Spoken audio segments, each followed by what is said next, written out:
Committee. It is 9 o'clock. Anybody's listening? You can Don't worry.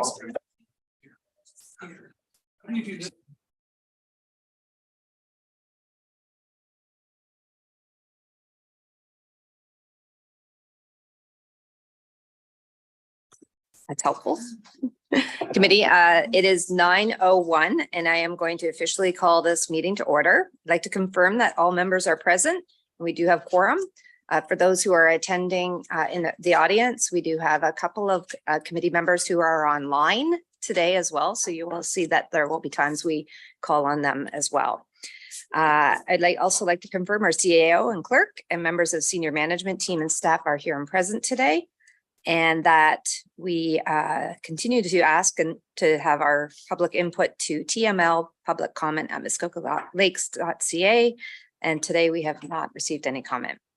Today's meeting is being live streamed and recorded on the Township of Muskoka website and YouTube channel. By participating in the open public meeting today, you are consenting to your image, voice, and comments being recorded and posted online. There is no supplementary agenda. So at this point, I'll just ask, is there any disclosures of pecuniary interest? Okay, seeing none. Is there? Yes. Yes, Mayor Kelley. I'm going to recuse from item 8B, which is the memorandum of understanding the library. Mhm. And I'll say that again. I am going to recuse from item 8B, the library MOU. Okay, My spouse is the chair of the board of directors of the library. okay, thank you. Anyone else? Okay, seeing none. Just a last couple of administrative things. The motions have been pre-populated with random movers and seconders to expedite this meeting. And voting, members shall physically raise their hand until the chair has confirmed the vote. If the vote is unclear, a verbal vote shall be recorded by the clerk. This is not considered a recorded vote.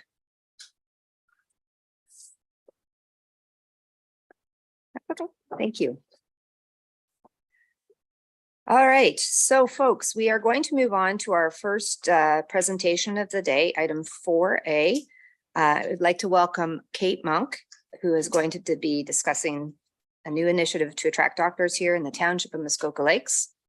And just as a reminder, committee and to Ms. Monk, because she's an invited presentation, she does get a time after 5 minutes. So we are still managing it, but just in case anybody was wondering why.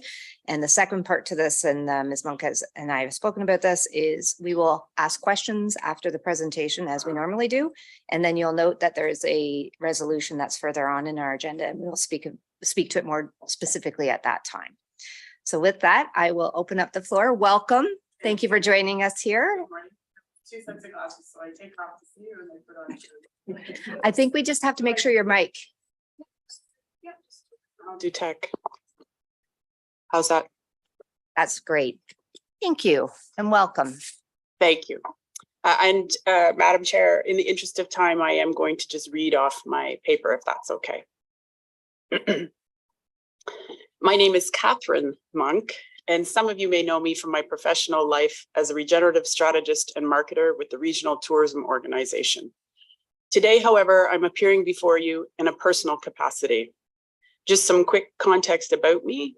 I am a Muskokan, born and raised, and pertinent to the Township of Muskoka Lakes, my family cottage is located on Kerrydale Road. My husband's generational farm is located on the scenic corridor in Raymond. I was chair of the Watt Public School Council for 7 years, and I know that side of the catchment particularly well. I work with businesses from all across the township regularly, as well as with your own economic development department. So I know a little bit about a lot of what goes on in the Township of Muskoka Lakes. Like many residents here, both permanent and seasonal, I am a patient of Dr. Paulette Barrens, but not for long, of course, as you already know. On August 23rd, I and hundreds of others received word that Dr. Barrens will retire at the end of November, and I and many others are completely gutted at the prospect of no longer having direct access to a family doctor. To say that the situation is stressful is an understatement, and one would do well to understand the enormity here. Dr. Barrens, who is the only family doctor in the Township of Muskoka Lakes to my knowledge, has 700 to 800 permanently rostered patients in her care, and that number as much as doubles in the summer season.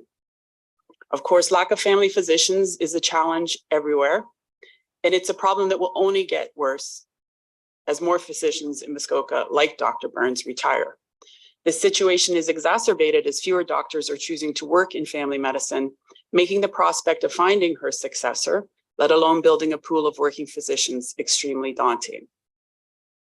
Additionally, our dedicated primary healthcare workers are burned out and stressed. So the overall situation seems quite bleak.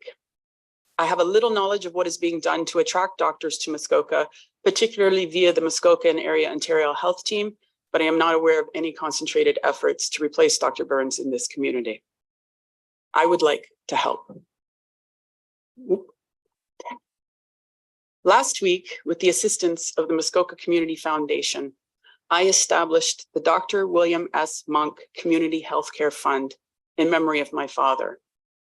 I provided the seed funding for an initiative I hope will have more contributors and partners, and which will be the start of our communities, service clubs, and individuals being empowered to help attract and develop and retain primary healthcare workers in Muskoka, including family doctors, specialists, nurses, nurse practitioners, PSWs, and many additional in-community and in-home healthcare workers. And I will just read out the additional folks I'm hoping to help are dental healthcare nurses and hygienists, mental health support service professionals, in-home maternity and postpartum care providers, aging in place home care providers, end-of-life care providers, and death doulas. I hope to be a death doula in my next career. And additional considerations based on in-community need, including retraining, training, and bursaries, etc. So just a bit about my father quickly. He passed away in 2021 at the age of 94. Just out of med school in Toronto, my father relocated to Gravenhurst with my mother in the early 1950s. He practiced for a bit as a family doctor, but upon realizing there was no one to provide specialist care in the area, he took action. He dragged my mother back to Toronto to retrain as a general surgeon, and then returned to Muskoka to treat thousands of patients and to deliver over 500 babies throughout a 55-year career in Muskoka. During the summer season, he rarely took time off as the number of patients in need increased exponentially. And during the shoulder seasons, he covered surgeries for the Huntsville Hospital as well as Bracebridge so that he and the surgeon there could take every other weekend off. He was no stranger to recruitment efforts himself, and realizing that a more modern hospital was needed to serve South Muskoka, he took action. His vision and determination was integral to building the original hospital on the current site in Bracebridge.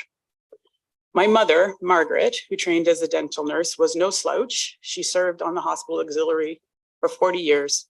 And to give you an indication of my father's dedication to healthcare in Muskoka, on the day his beloved wife passed, my father still took time to check on his patients. In establishing the Dr. William S. Monk Community Healthcare Development Fund, I hope to follow in my father's footsteps and to take action to address the critical healthcare worker shortages we face in Muskoka. Funds will be available through granting organizations and are, as I said, intended to attract, develop, and retain in-community healthcare workers to build healthcare sustainability for all Muskokans, permanent and seasonal residents alike, and to ensure our quality of life is as optimal as possible in sickness and in health. Given this dire situation with Dr. Barrens' retirement, one that impacts me, my family, and my neighbors, I believe the first project funded should be that of attracting Dr. Barrens' successor or successors, as the roster is big for one doctor. And I suggest to the committee here today that a great opportunity exists for this township in particular. To attract a family doctor, we're going to need to build a desirable competitive package, if you will. And I'm prepared to look at funding such things as short-term operational or startup costs or relocation costs, et cetera. And for a family physician to come and live in this beautiful place, it will require securing housing as well. So we need to look at that and who might be able to help there. But the jewel in the package lies in what the township might provide. Muskoka Lake sits on an enormous, underutilized asset that could be integral to attracting, developing, and retaining family care physicians in this community. the Port Carling Community Health Hub. The opportunity for the township to provide space for new or relocated doctors to practice, as well as to develop expanded primary opportunity that doesn't exist anywhere else in the district. Known as the Hub of the Lakes, this township can also be a model hub for community health care as well. I am willing to provide supporting funds to help settle new doctors or a new doctor or doctors into this community and into the practice that could replace Dr. Barrens, thereby also potentially serving her existing roster.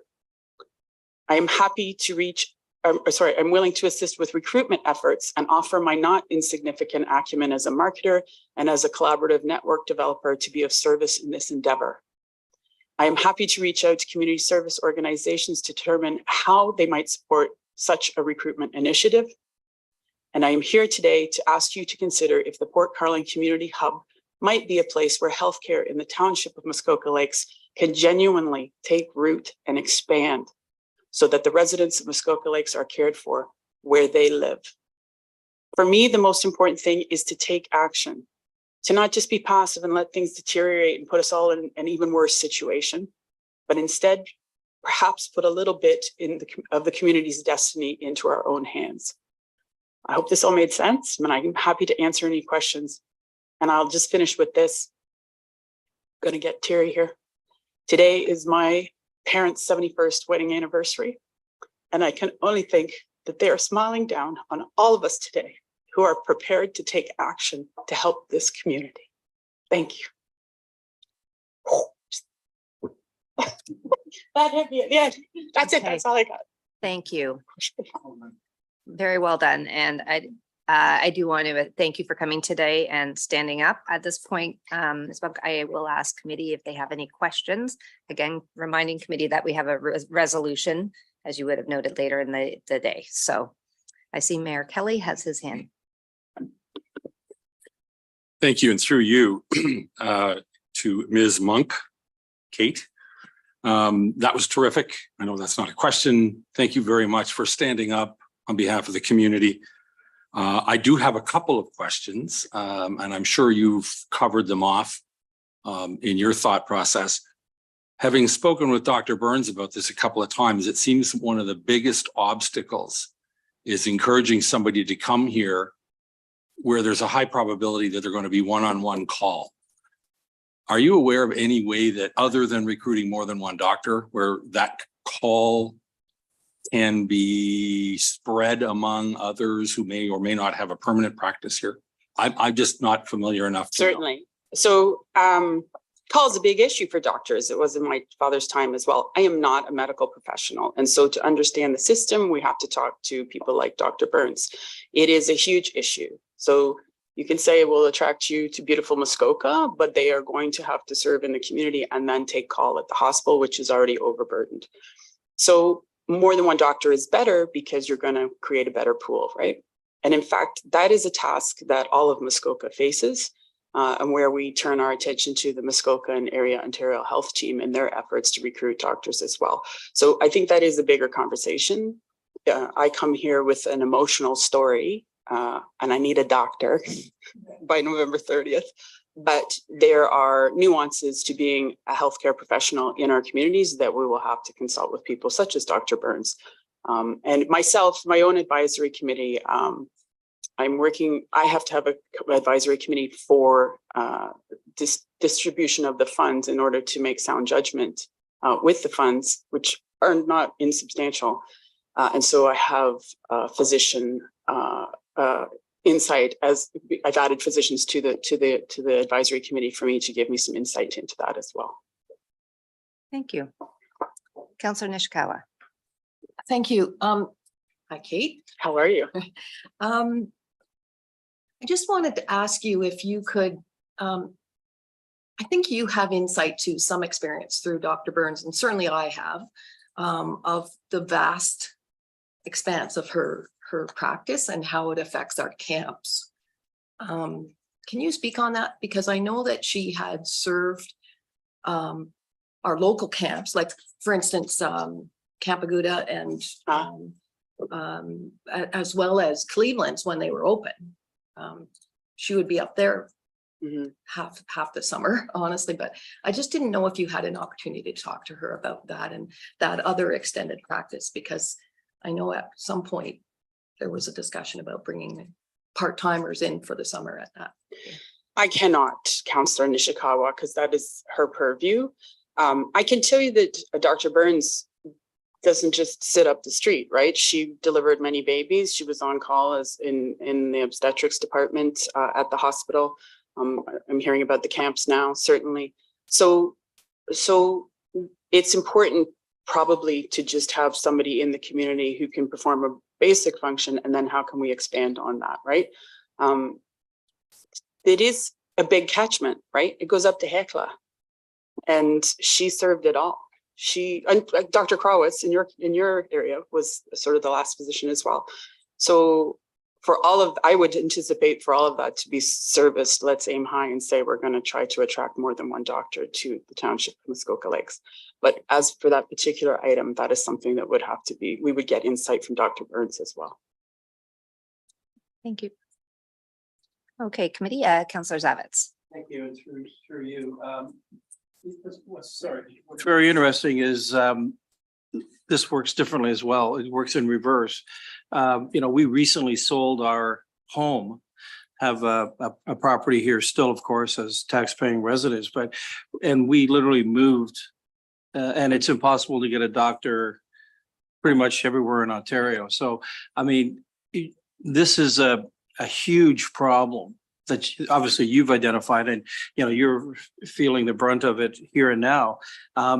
Yeah, I think it's great that to make a movie out of this, because if we don't start here, how will this ever get? We watched Dr. Krawitz go, and he was everybody's doctor, and my parents certainly, and there's just no replacement.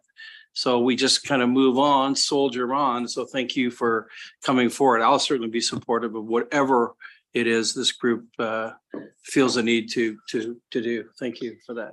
Thank you. And I will, Dr. Krawitz, it's lovely. I will say that there are other opportunities for the township to look at in terms of granting opportunities to make a competitive package, right? There's something called Health Force Ontario, where they offer incentivization for rural doctors. The Muskoka and Area Ontario Health Team should be looked at.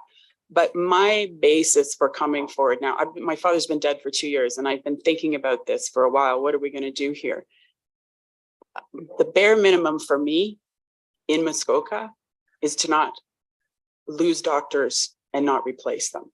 Forget about expanding, but let's not go, the roster itself, I think in what you're about to motion later today suggests that there are 3,300 unrostered patients. That's low. That's low. And so the efforts we should make collectively, networked and uniformly, for me, they start in the community. What can we do within the community? And we should at least attempt to not have a doctor go without having a doctor come. That would be my baseline for all of this. So I'm happy to act as a quarterback in certain areas and do what I can to assist. Thank you. Committee, do I see any more questions? Councillor Edwards. Thank you, Kate. Have you talked to the cottage family health team in Bracebridge? It's a very good question. Dr. Barrens is affiliated with the Cottage Country Health Team, and I have reached out to the head of that entity, but we'll work through Dr. Barrens now to do that, to make the right connection. So yes, that's on the radar. Because they are the ones that have the lease at the health hub here in town. They look after the nurse practitioner there. So it would be good to talk to them. 100%. And you know what, also, Councillor Edwards, lovely to see you. It's probably, in my understanding, better to attract a new doctor into a collective that already exists in order to have business incentives in place to support them as they grow a practice, right? So I will continue to make efforts in that regard and have had a discussion with Dr. Barrens now that she's back. Okay, it's supplemental. Thank you. And have you talked to Dr. Cross, because they were trying to hire a recruiter to bring healthcare in I believe we did not vote to put money towards that at the time, but it's still available because other municipalities have done that. So he may be able to help you as well. Thank you. Lovely. And so Dr. Cross is part of, I think, an advisory committee for the Muskoka and Area Ontario Health Team. I work in a separate capacity with that entity, so aware of that, and we'll follow up on that as well. Thank you.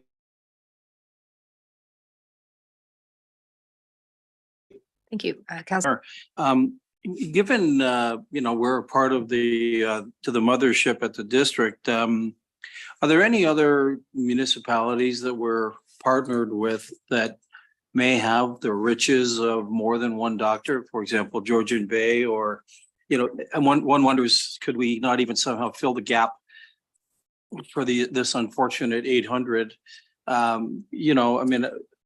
I'm not sure to who, but I guess to you with your peers. I'm wondering that. It's a great question. I'm not aware through you. I'm not aware of who has what, but I can certainly find out. And to the extent we can bridge some time between November 30 and whenever we ultimately land a recruit, it would at least maybe offer some temporary support. Can I just say, I will, through you, Yes. I'm learning all this language. The doctors are all burned out and nobody wants to go into family care. So taking on extra is an enormity. I will say that. However, there is perhaps an opportunity in Muskoka Lakes Township that there are already doctors who reside here seasonally who might be willing to make such a permanent bridge to the area, or assist, if solicited, to having clinic space. So for instance, my own doctor has a cardiologist for her heart condition, and he comes up from Toronto, cottages in the Walker Mortimer's Point or something over there, but he does his clinic in Aurelia. So would it be possible to bring clinics in and have some of the doctors that are currently making both locations or in both locations a bit more available to us here? That might be something that the mayor could investigate as well. Thank you. And I think our resolution is a fantastic starting point to shining a light not only on the asset we own here in the township, but perhaps a path forward. And I do want to thank you, because one of the key words you kept talking about was taking action. And sometimes we do feel disempowered and that we don't know where to start. And the idea that here you are today as a community member trying to be a leader, not trying to be, you are being a leader. And we are grateful for that. And I think you'll note in the resolution we have written, we're trying to create a path forward here in the township that puts, that shines a light on the exact activity and understanding the role we can play to support. So we will be in touch afterwards. I think we did speak. I think you have another life that you have to go to. Our clerk will follow up and let you know how today's discussion goes, and want to thank you once again for stepping up and coming here today. Lovely. Thank you. Enjoy your day. Have a great day. Okay, we're now moving on to item 5A. We have a delegation from Mr. Silver. Is that correct? Yeah, he's just being let in. Excellent. We're being let in today. Thank you.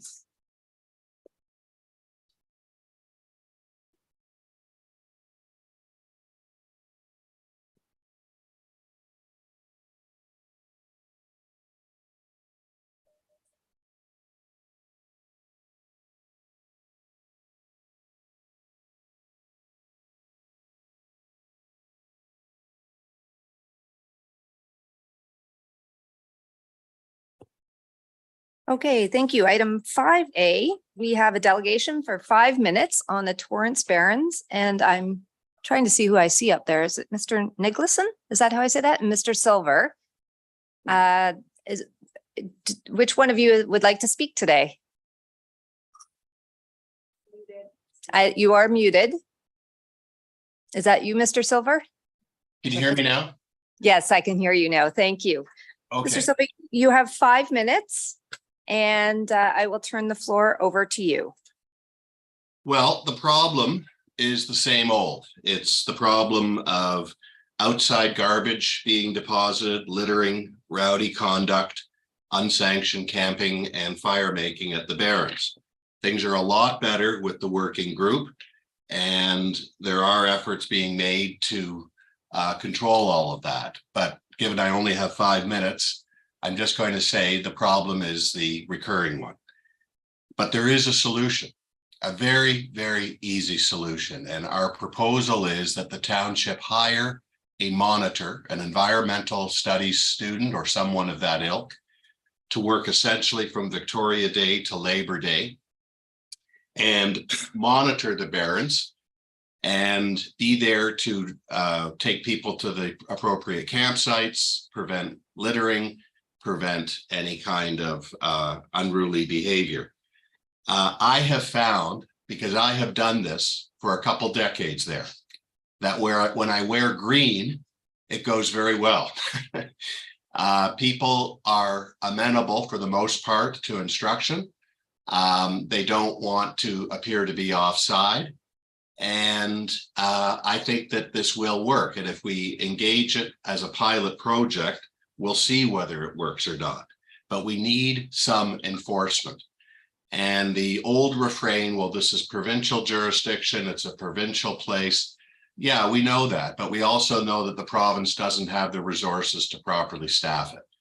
Right now, the Barrens is punching way above its belt. We have the working group, we've had some investment, we've had different kinds of attention given, but they don't have the ability to have people there all the time. And the people who are causing the problems know that. So I think that given the importance of the Barrens to the township, it's one of the premier tourist attractions in the township, given the very high taxes that people on lakefront properties are paying, given the expectation, reasonable expectation that tourists have when they visit a place, that the place will be kept clean and amenable and in a respectable state. I think the township does have a stake in this. And I think it's important that the township take pride in the attributes that it has. So we're not asking for any kind of legal effort here. It would be the hiring of a monitor. By the way, the Torrance Barrens management plan requires the ministry to collaborate and cooperate with the townships and vice versa. This is entirely consistent with the Torrance Barrens management plan. I don't think it needs to cost $50,000. I think you could do it for less than $20,000. I don't know if the person needs a township car. But, you know, Einstein said that we cannot hope to solve our problems with the same level of thinking we used when we created them or when they came into existence. We need to get to another level of thinking here. And I think this is so simple. And based on my efforts over the decades, I think it'll work. And I think it'll be respected by the people in the township. I do have a comment. I'd like to address this whole Prince Philip Way issue. Oh, sorry, Mr. Silver. Yeah. We're going to focus on what's on the agenda today, which is the actual, what you just talked about. That topic is a separate topic and not on today's agenda. So I just want to make sure that you still have a little bit of time. If there's anything as to the actual I'd like resource. to let Mike talk. Go ahead, Mike. Well, thank you, Council, for listening to our concerns, and I'll echo Michael's comments as well, but also add that this resource, if we added it, could be a conduit to the appropriate responses in things like fire prevention, environmental protection, bylaw interventions. So this could be someone who's there from the town to, first of all, educate and make people aware, which is, I think, the best part. But in the places where things get out of control, they could report, get bylaw enforcement out. And for the case of fire prevention, we've got fires being set all up and down Southwood Road. They could report, and the fire department could get an appropriate response with a knowledgeable person on site reporting what's happening. So I just want to thank you for listening to the concerns that we have, and hopefully we can come up with some solutions. Thank you very much. Fantastic. Just under 5 minutes for both of you. That was great. Committee, just a reminder right now that we will be asking questions. And as you'll note, for the two mics on that we will be talking about this a little bit further in today's agenda as to what we think as next steps and going forward, the discussion portion. But right now is an opportunity to ask questions. Councillor Burry, did you want to go? I know you had your hand up. I don't have a question. I have a solution. Okay. So do you want to save that for future conversation then? Because right now we're just, okay. Let me start with questions for a moment then. Okay. I'll start with a question then. Thank you. Thank And you. through you. So Mike and Michael, thank you for that. Have you considered the Friends of the Barrens? Well, the Friends of the Barrens is the group that we lead. We're both. And are you incorporated? No, we're not. And do you have well, then you don't have a not-for-profit. So I'm going to thank you for bringing this. This is probably the easiest thing I've ever seen to solve in my very short time here as a councillor. There is a model in the province of Ontario called the Friends of Algonquin Park, Friends of Quetico, Friends of Temagami. They are set up as incorporated, properly governed organizations that work with the province, work with the parks. We could have the Friends of the Hardy Lake Provincial Park and Torrance Barrens. Nicely, easily done. You set it up as a corporation, you get a not-for-profit. I believe Algonquin Park, the Friends of Algonquin Park hires 25 or 30 people every summer to work alongside park wardens and others. The model is here and it is not adding municipal headcount. Okay, I want to interject in what you're saying because I've tried this before. And honestly, I'm not going to do it again. I applied for funding from the township. I had delegated at a meeting. I was told to do it. I was told to do it through the Guardians of the Torrance Barrens. We made the application and it was refused. Okay, so what I'm going to suggest, you put your comments forward. So Hold on. I strongly believe that this is not to be municipally funded. Okay, There's Councillor Burry.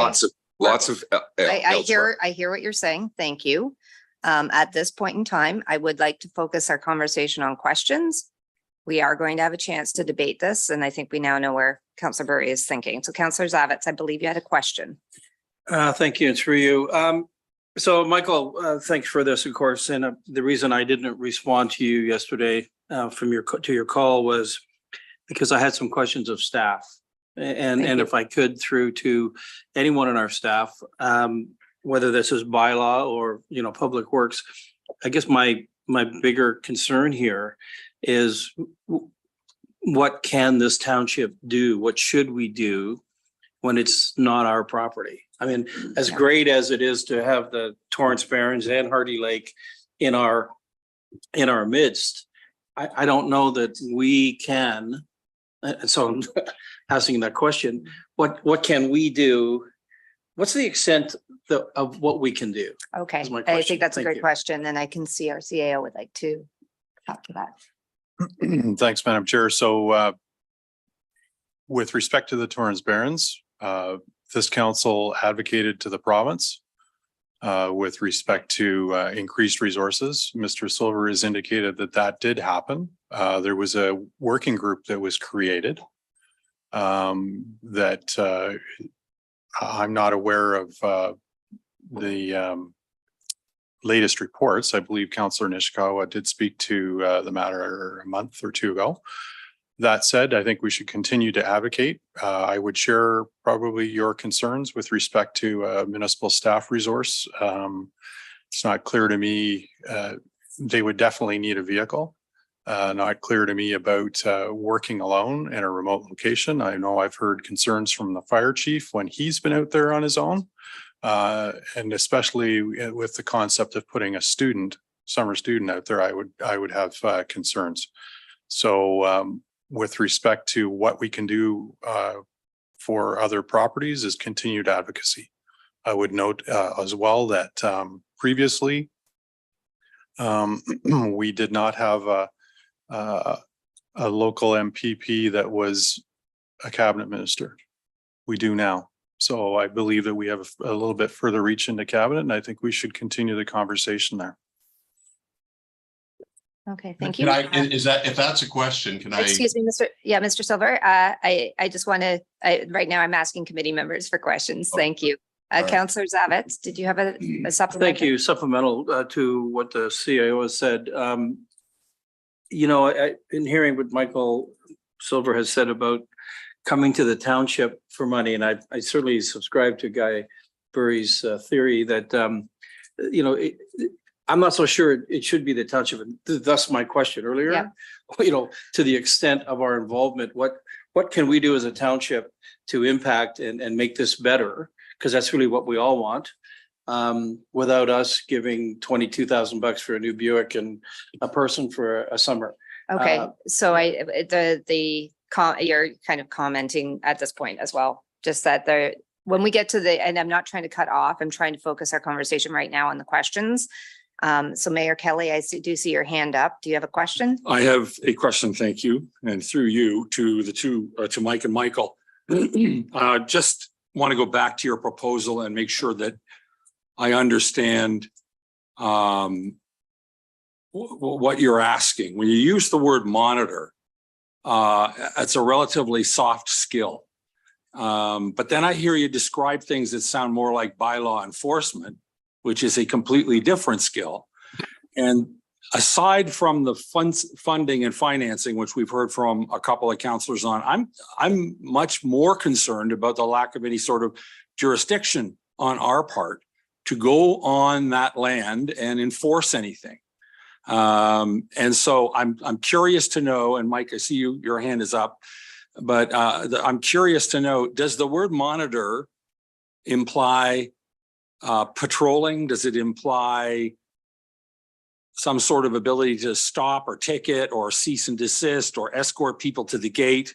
Or is it simply more informational at the gate as they're coming through saying, please don't set any fires? I'm just not sure how far you're proposing that this go. Okay, thank you. Mr. Silver or Mr. Yeah. Guys. Yep. I'll take this and thank you. And I share your concerns. So this would be, I think, a student, and the engagement should be very minimal on their part. So they should not put themselves at risk. They should be there to inform, but also to passively report. Because if we have a situation where there's hundreds of cars parked along the road, we have fire concerns, that sort of thing, they could then put a appropriate response in and say, hey, you know what, this might be a fire department call, or this could be a bylaw department call. I wouldn't expect them to confront anyone because they don't have the skills, the training, or the resources to back it up, but they would be the eyes and ears of the municipality in the area. The majority of the infractions are happening along Southwood Road. Yes, there are problems within the Barrens, and that becomes deeper for the ministry to deal with. I agree. Jurisdictionally, there's dispute about who's responsible for the issues that happen along the road. But if we get a forest fire or a major car accident or an injury, I think we want to know about it.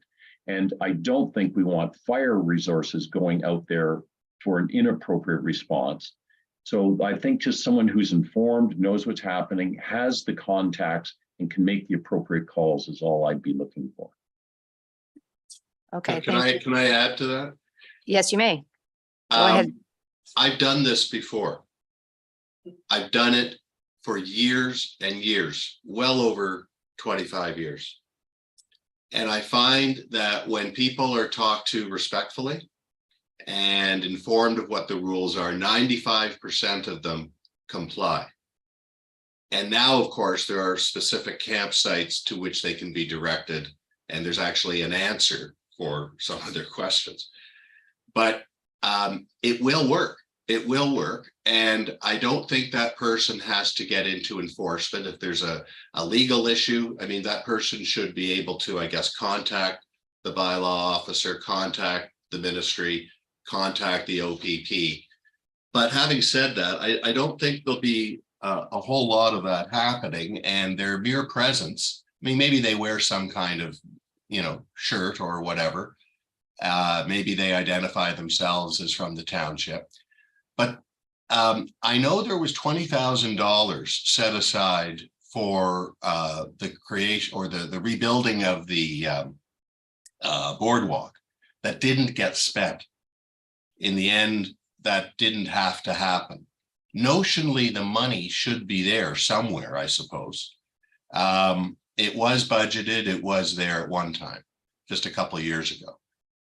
And I think on as a pilot project, look, I think the township was paying some goose person to eliminate geese from different places.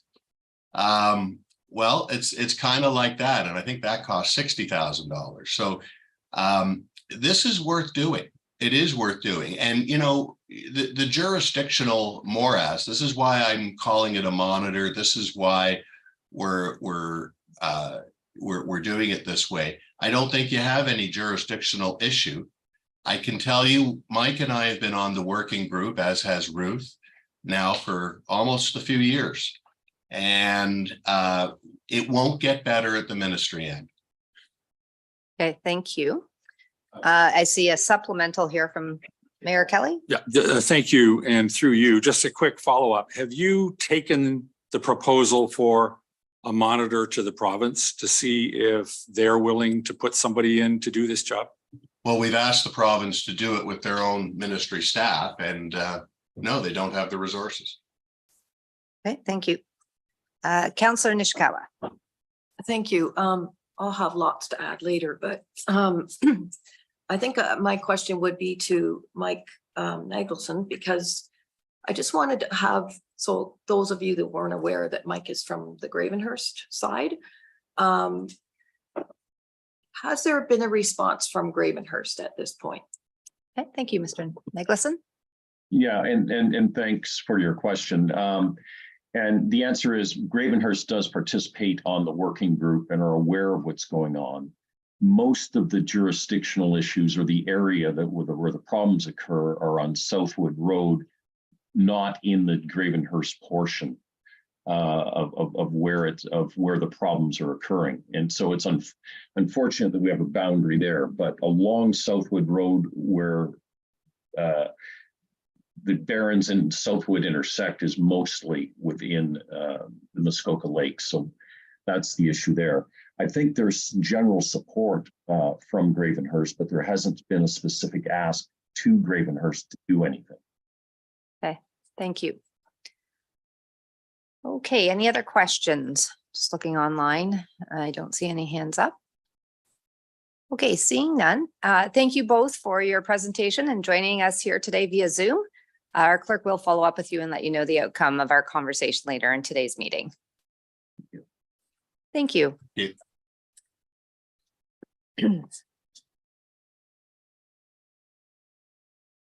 Okay, I think I'm on to 7A now, right? I'd like to welcome, there's nothing under C.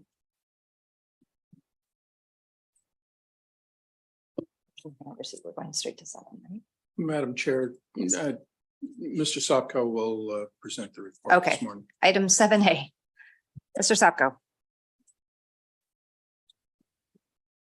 The report for you today summarizes a change to a parking bylaw to provide a legal effect to signage that's already in place.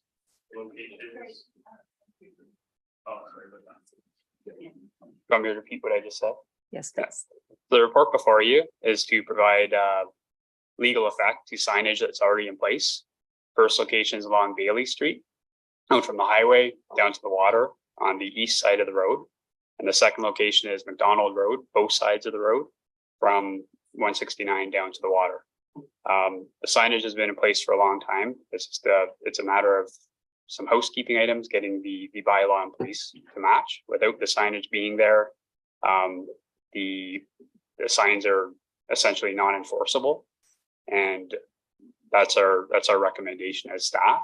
Both of the locations, the road is such that it lends itself due to width to that.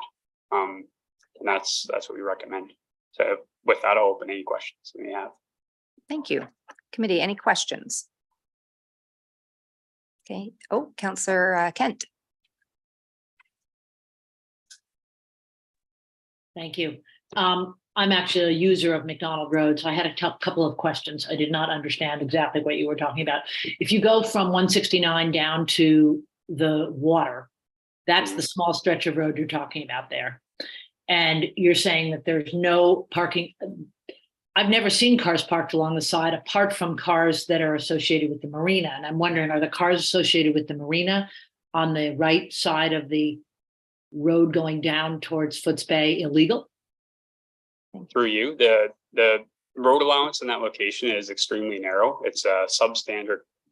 So essentially what we have is we have the road allowance, the road surface is where parking would be available. Any parking off the road on the shoulder or where the marina is parking would be on private property, and that would be legal. Supplemental? Just one quick supplemental, thank you.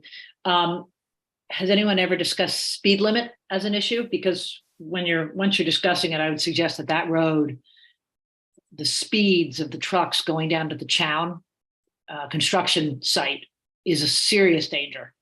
The big, huge trucks go barreling down the hill. And I was wondering if you might just put that on something to be considered for future references, whether or not there should be some speed limit signs, because it's excessively dangerous, in my opinion, particularly with people coming in and out of parking spots. So yes, I appreciate the parking signs. Haven't seen that as a problem. I've seen speed limit more as an issue for everyday use, just as I would suggest. Thank you. Okay, so I'm not sure if there's a question in that particular, perhaps what I can do is read the resolution and then. Has there been a speed limit complaint? Which I guess there's a question for you. Through you to the root of this report is that we've observed as staff that there is signage in place and it's not in the bylaw. We do have a different spot of the traffic bylaw that does deal with speed limit signage. And we are working on implementing that will come into force as we put up the signs. So there is the driver of this report is not due to speed. It was simply that the signs were observed in place and it's not in the bylaw currently. Okay, thank you. Councillor Zabitz and then, okay, Councillor Zabitz. Thank you, and through you, what would the speed be on that very short road? Through you, I believe it is 50 kilometers an hour. Okay, so if I could, I will read the resolution, and then if there's any kind of conversation or debate, we can have that. Moved by Councillor Burry, seconded by Councillor Roberts. Be it resolved that 3 readings be given to bylaw 2023-111, being a bylaw to amend bylaw 2022-43, parking bylaw. Okay, committee, any further comment or discussion?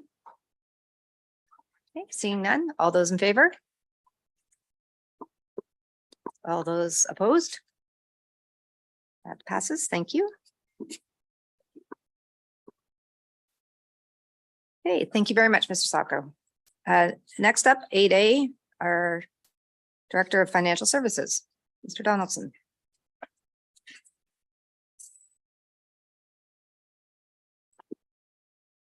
So good morning, committee.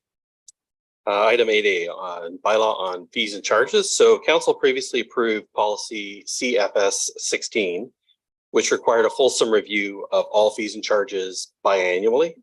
And so the last full review of fees was approved by council by way of bylaw 2021-122 at its regular meeting of August 11th, 2021, and these fees took effect on January 1, 2022. So subsequently, that bylaw was amended several times and then fully repealed and replaced with bylaw 2022-152 in September of 2022. So that new bylaw also had a number of minor amendments since then. And so staff have now completed a full review of all current fees and charges and are proposing some changes to take effect for January 1, 2024. For your consideration, Appendix 2 has highlighted the lines in each schedule A through J, which are proposed to change, or in some cases are new fees that are being introduced. And just to clarify, where a row is highlighted, where a row is not highlighted and no proposed fee is indicated in the proposed column, that means the fee is going to stay what it is. So there'll be no change in the fee there. A draft of the new bylaw is also attached in Appendix 1, and as directed by council previously, a separate report will be coming forward to address fees charged to service groups before the end of 2023, when these fees will take effect in 2024. So with that, I'll stand for any questions. Okay, thank you very much. Committee questions, Councillor Nishikawa. Thank you. Through you to Mr. Johnson, I guess I just want to ensure myself that there's no policy changes that are related to. So for instance, the use of our community centers, where I'm not going to have to look into something deeper here to Yes. make sure that some policy didn't get changed. Thank you very much. I had the same kind of question earlier. So perhaps I could ask Director Becking to comment. I see he has his hand up. Thank you, Madam Chair. At this time, there is no policy changes proposed. Staff or committee and council will recall that we were directed to review the policy and bring forward a revised policy specifically relating to the waiving of user fees. That policy is currently under development. The draft bylaw that is before you deals exclusively with what should the fee be. The policy will address how fees should be charged and when they should be charged. And that's a discussion for another day. We hope to bring forward that report in November. Thank you. Thanks for the question. Any other questions? Councillor Bosenworth? Through you, most of the increases are fairly moderate, with the exception of the tax certificate and a 3-day rental at our halls, which seem to be quite large increases. And I was wondering if you could comment on that. Thank you.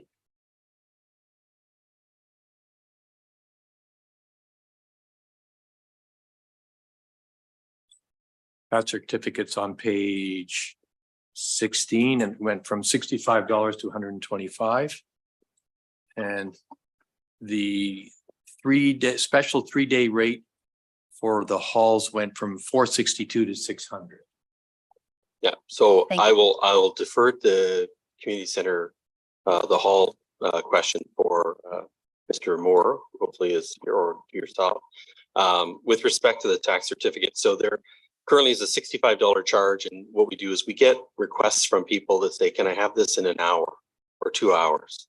So what will actually appear in the final bylaw, the $65 will stay for a regular request. That will be about a 2 to 3 day turnaround. But if someone calls with an urgent request, I need this like before end of day type thing, then we would charge them a premium for dropping everything else and having to turn our attention to issuing that tax certificate. Okay, thank you. Thank you. Director Becking? Madam Chair, under the current bylaw, there are in fact 2 3-day rates. There is one for weddings and there are one for other 3-day rentals. What is being proposed is to eliminate the 2 different rates and have one consolidated rate, which is less than the current 3-day rental for weddings, but more than the 3-day rentals for non-matrimonial rentals, for lack of a better term. It's the distinction, there doesn't appear to be any justification for the distinction between the 2 events. Yeah, thank you. Any other questions? Seeing none, I will read the resolution. Moved by Councillor Edwards, seconded by Councillor Zavitz. Be it resolved that fees and charges by law 2023-109 as attached to report FIN-2023-020 be approved and forwarded to council for final adoption. Any comment? Seeing none, all those in favor? Thank you. That carries. All right, Director Donaldson. Thank you. Mayor Kelley is recusing. Okay, thank you, Chair. Thank you. So township staff met with representatives of the Muskoka Lakes Library Board to prepare a new memorandum of understanding relating to shared services. So the previous agreement was approved by council in 2015 and did not fully reflect the actual arrangements that are currently in effect between the library and the township. This new MOU has been updated to clarify areas of responsibility and services to be provided by the township. And the costs of services are provided are reflected in the library's budget. But with most of the library budget being funded through the township, through the tax levy, the true benefit of this arrangement is through leveraging and optimizing existing township services, which makes for a more cost-effective operating model for both organizations. And so with that, I'm happy to take any questions. Okay, thank you. Committee, any questions? Okay, seeing none, I will read the resolution.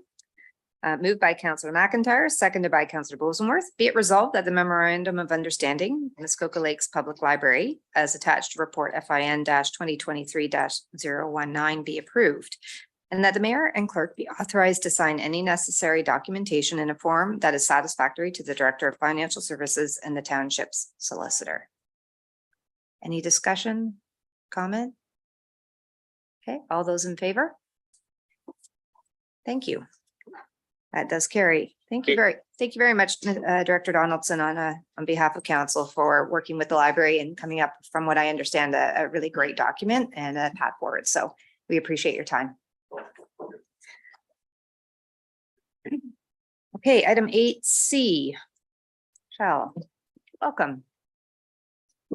Thank you, Chair, and good morning, committee.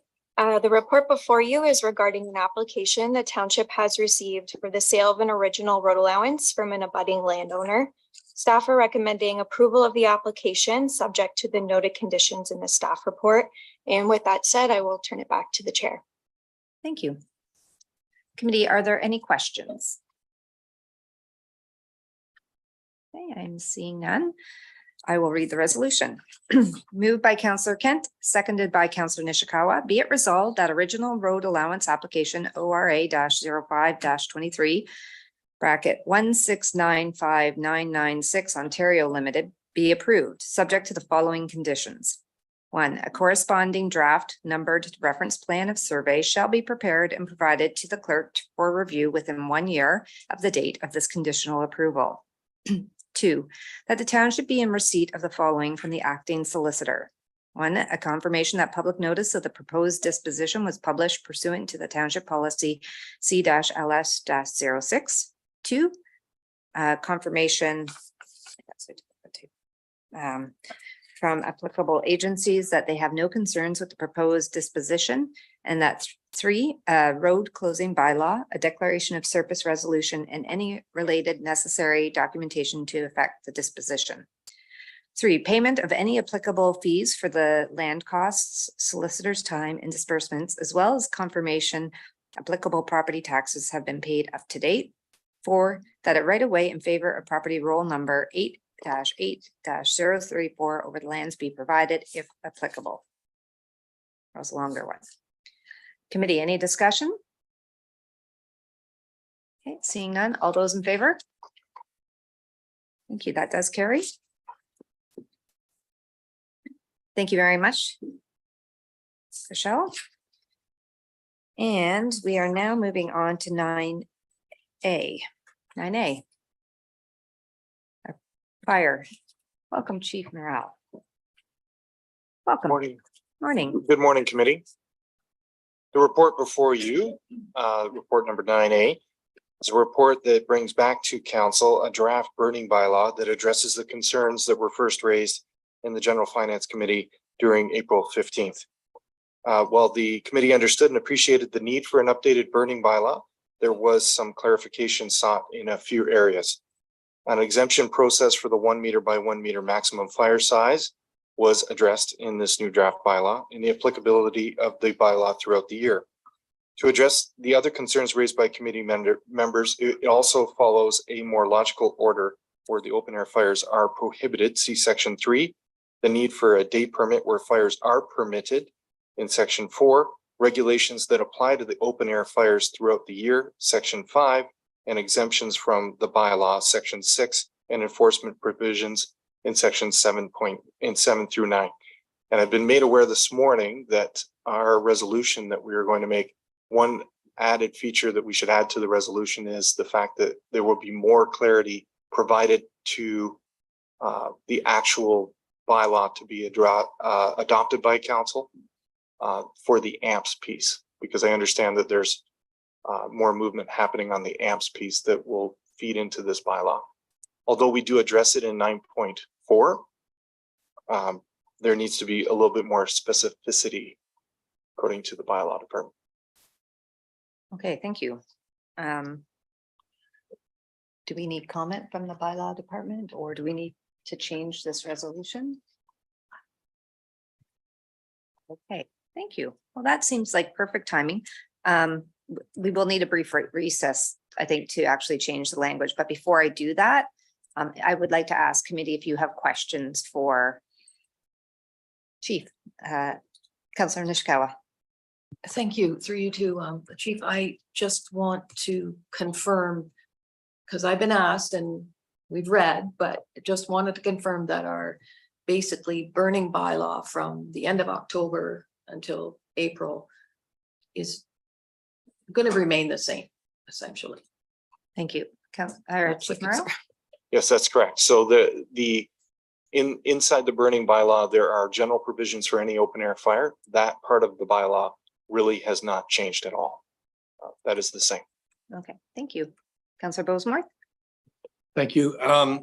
In section 2.11.4 on the extreme total ban fire, I was wondering, what is an outside wood burning furnace or stove? Thank you. That's a great question. So what that is a appliance that burns a solid fuel item. So by that, it's a log. So when you look at no open air fire is permitted to include a campfire, a fire, or a charcoal barbecue, an outside wood burning furnace or stove. So you cannot have an open air outside wood burning furnace or stove. They must be contained within a structure. Okay, thank you. Councillor Bosemore? There are some businesses in town that have an outside building with an outside furnace, basically, with a chimney. Are you saying that those cannot run in a total fire ban? That's correct. Yes, and that actually coincides and is absolutely the case with the MNRF fire restricted zone. So Muskoka lumber runs like that, but I mean, I guess often they don't need furnaces in the summer, I suppose is the thinking, right? So the one that Muskoka Okay, lumber that's operates right. is an actual incinerator and it has a license. So that would not account, that would not be a part of this bylaw. What this bylaw addresses is smokers that are outside. Okay. So during a fire ban, during an extreme fire event, because it really comes down to what are you doing with the refuse from that smoker? We can work with parties, and we did this past restricted fire zone. We worked with a few parties over in Bala about their provisions, and we built them out a program so that they had a detailed program of what the employees were going to do. But as it generally stands, if you have an open wood stove in the open and it's an extreme fire ban, then you cannot operate it. Thank you. And just one final point on the previous one, 2.11.3, barbecue is not capitalized, but I think it's a defined term. I don't know whether that was meant to be changed. Thank you. Yes, you're right. That should be bolded. Okay, thank you. Thank you for your attention to detail there, Councillor Bosemworth. Councillor Roberts. Thank you, Madam Chair, and through you to the chief. The question I have, I hope I didn't miss it within the bylaw, but you mentioned the term smokers. And I know that many private citizens have smokers on their decks. So is my understanding correct that those smokers would not be permitted during a fire ban? Thank you. Yes, that's correct. So anything that burns solid fuel, much the same as the MNRF has in their bylaw, anything that uses solid fuel that does not have a valve that terminates the fuel from functioning will not be permitted during a fire ban. And it really comes down again to the refuse. It's those charcoal, those coals that when you're done burning, how you're discarding those. And basically to prevent unwanted wildfire, we ask that those do not be used during an extreme fire ban or a fire ban imposed by the province. Thank you. Any other questions? Counselor Edwards and then Counselor Zavitz. Yes, thank you. I think it's fairly simple. A contractor can ask for an exemption to build a larger fire. Like would a farmer and somebody with a large wood lot be allowed to ask for that as well, or is it just contractors? Yes, that's correct. So yes, there's two areas to note there. One, an agricultural type fire, they would need to apply for a permit from the MNRF as a secondary piece. But actually within this bylaw, yes, you can ask for ease on fire size to go up to the 2 by 3 meter fire size that we had in place prior. Yeah, okay, thank you. And the second one is when a person takes out a permit, do they get a copy of the bylaw and the fines list so they know? Thank you. Correct. Yeah, Okay, great, thank you. correct. So, and each time that they burn, an email is sent to the actual permittee holder with those rules in that email. So we have a double whammy. Number one, you're supposed to have the permit with you when I arrive or when any one of our members arrives. And on the flip side of the permit, it cites all the rules. And that's usually the first catch-all. We roll up and say, it's pretty windy, don't you think? Yep. Okay, thank you. Yeah. Thank you. Counselor Zavitz. Thank you through you to the clerk, who is responsible for all things communication. Obviously vital that we let the people know about this. Do we have a plan, some sort of a communications initiative to really get this information out there? People need it. Just wondering. Thank you. Thank you through you. Absolutely. As we are working through the communication strategy and all of our plans on getting the word out there, excuse me. We're hearing a lot about a lot of bylaws and how to get the word out there about bylaws, and the burning one is certainly one of them. So you will see a wholesome plan in how we're going to address a number of bylaws next year. Thank you. I don't see any other questions. I think I don't want to read the resolution, or do I read this and then we amend it, or how do we want? No, this is not on the floor, so we can take a break. Excellent. Thank you. Committee, we are going to take a 15-minute break. So let's be back at 10:25. That's a little bit more than 15 minutes. 10:25. It gives us enough time to get this cleaned up, and thank you.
Okay. Okay. Okay, committee. Okay, committee, we are back.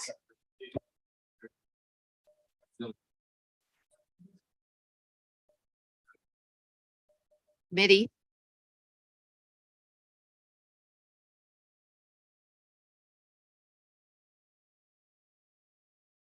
Thank you very much. We are back. Thank you very much, committee. We are going to read the first resolution, and then we have an amended resolution that I will read after that. And then I can open up the floor for conversation. Moved by Mayor Kelley, seconded by Councillor Nishikawa. Be it resolved that burning bylaw 2023-034 as attached to report ES-2023-015 be approved and forwarded to council for final adoption. And that bylaw 2018-16 as amended be repealed. Now, I am going to read the second resolution, which is the one that has been amended based upon the discussion. Moved by Councillor Bosenworth, seconded by Councillor Edwards. Be it resolved that burning bylaw 2023-034 be amended to include the following at the end of the first paragraph with the following amendments. 1, section 12 effective date be amended to April 1st, 2024. And that administrative monetary penalty system bylaw 2023-048 be amended to update the burning bylaw schedule to reflect the changes as outlined in bylaw 2023-034. So I've now read the two motions and I can add, are there any questions on the amendment? Okay, seeing none, I will call the vote then on the amendment resolution, the one I just read. All those in favor? Thank you, that carries. And then I do need to call a vote on the main motion, which I've already read as amended. Thank you. All those in favor? Thank you, that carries. And thank you, Madam Clerk, for helping us get through that. Appreciate it. Okay, so now we're moving on to 9A. No, we just finished 9A. Moving on to our new business. And the first resolution that we have is item 12A, is in relation to the presentation we heard earlier today on the doctors. There is a draft resolution in here, moved by Mayor Kelley and seconded by Councillor Edwards. We will have all had a chance to read it. We've now heard the delegation, and I'd like to open up the floor for some discussion. Mayor Kelley, maybe because you have brought this forward, you'd like to talk to this first. Thank you.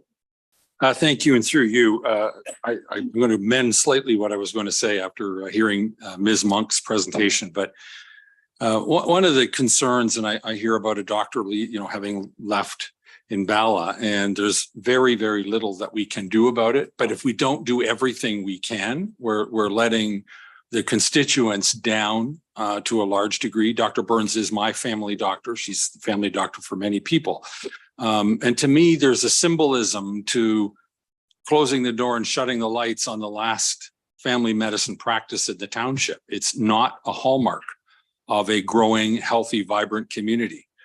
So I think it's important that we not only consider those things that we've already heard discussion about, for instance, access to the health hub, working perhaps with the cottage country doctors to find a way. We have to get real with some of the other issues that Dr. Barrens has raised in my discussions with her on this issue. Things like the call schedule. She said, you're going to find a very difficult time recruiting somebody to come here who's on call 7 nights, 52 weeks. It's not an impossible task, but it's a real challenge.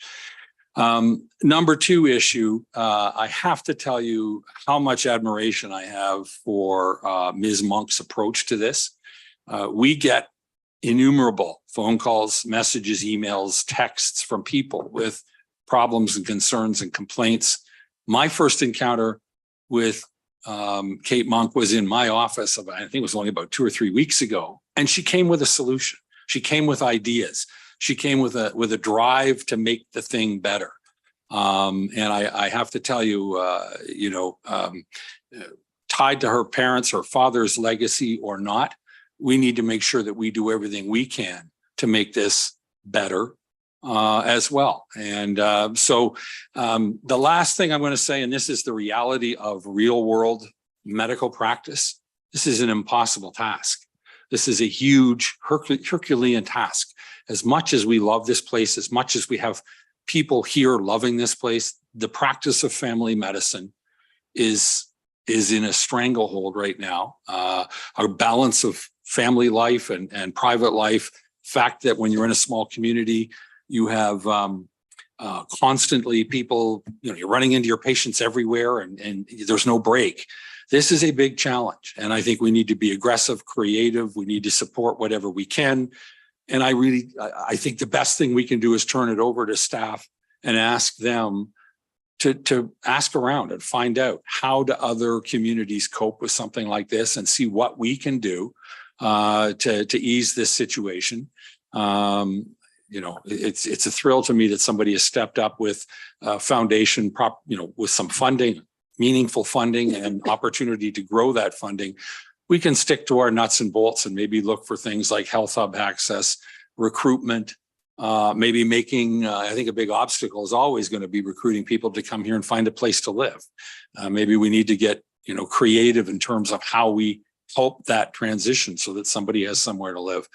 And I also like Ms. Monk's suggestion that we think outside the box. Maybe there's semi-retired physicians who have some notion that they could retire here year round and continue a part-time practice or share it on a part-time basis and satisfy the needs of all of the, I've heard various numbers, 1,100 to 1,500 patients that count on or have counted on Dr. Barrens for their primary care. So I'm totally in favor of turning it over to the capable hands of Mr. Cox and others to help us figure a path forward, and certainly want to applaud Ms. Monk for the effort and the ingenuity and the resources she's put up for it as well.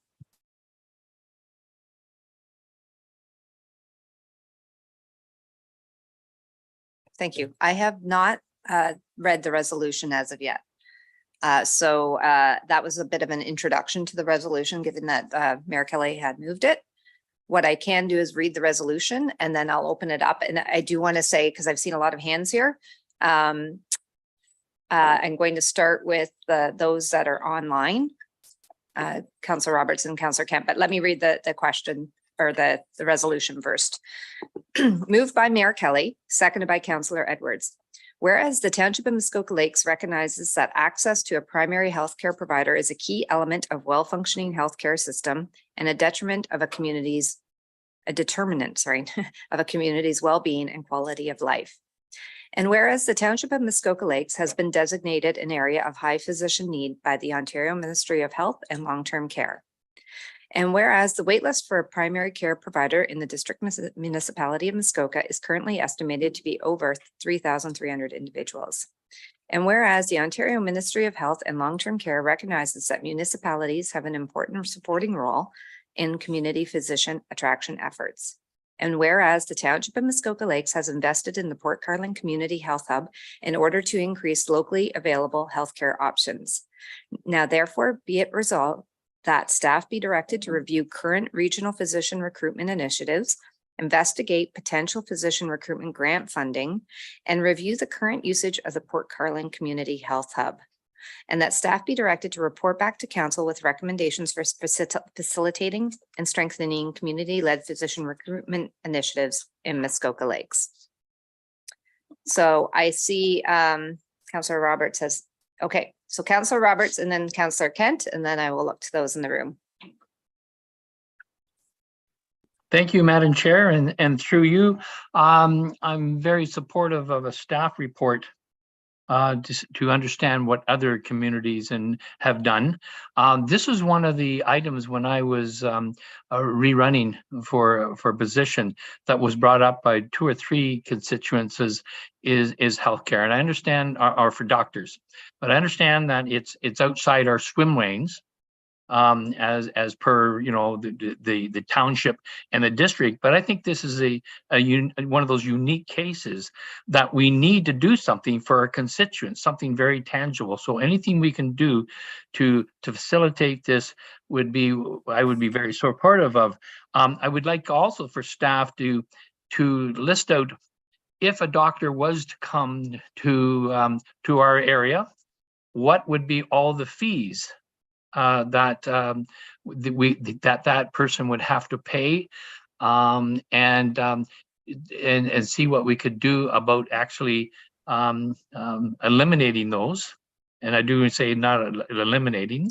And the other one, to the planning department, what if a doctor wanted to come and say take over an existing building or to build a building, what can we do to eliminate or lessen as much as possible the fees for that individual? So the township could do their part, so there won't be that roadblock associated with it. That's all I have to say. Thank you. Okay, thank you. Councillor Kent? Thank you. I had two quick questions. I thought the specific ask from Ms. Monk today was a question about the health hub. There's lots more going on there, and I understand all the work she's doing. This did come up at the Chamber of Commerce board meeting a couple weeks ago.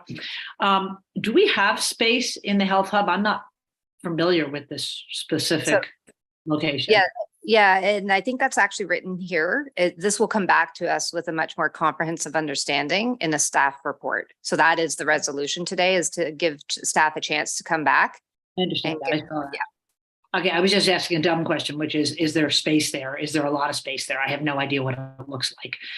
Secondly, I believe that people who are sophisticated in the healthcare practice would potentially review the opportunity to supplement a doctor with a nurse practitioner. And, you know, nurse practitioners have the ability to prescribe, have patients.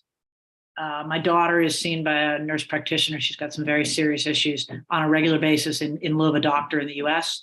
And I'm just wondering if that's something that Ms. Monk should be considering. And I'm just adding that to it is a way to handle perhaps as well the on-call issue, if we could share with the hospital one of the nurse practitioners. Okay, thank you. Yeah.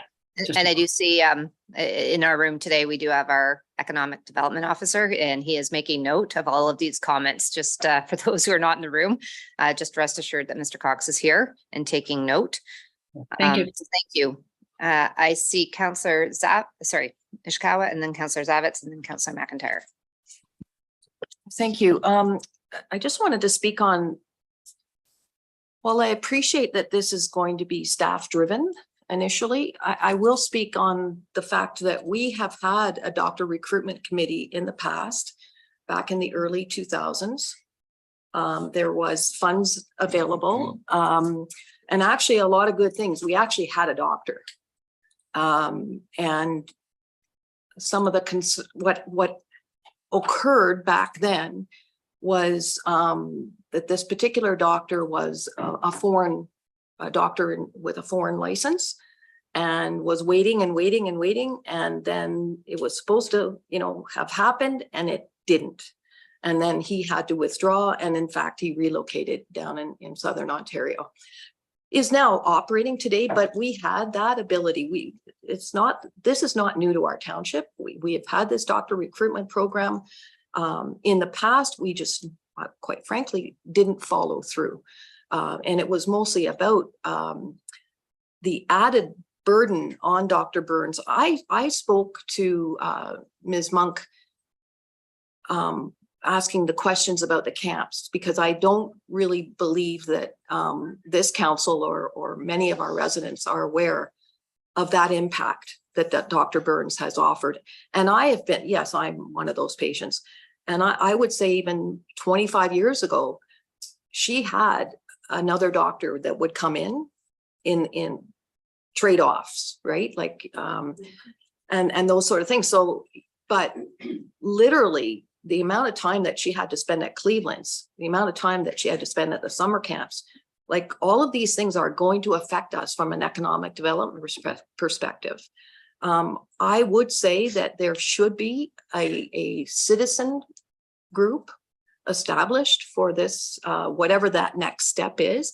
But honestly, they'll have all the answers for Mr. Cox right away. You know, you can call a Pam McDivitt, for instance, who is a taxpayer in this township, who actually was that staff member that worked for Dr. Crowitz for all those years, and she was on the doctor recruitment. There's lots of those people out there, and I just think that we should take advantage of their expertise. I don't think that this is a staff initiative, honestly.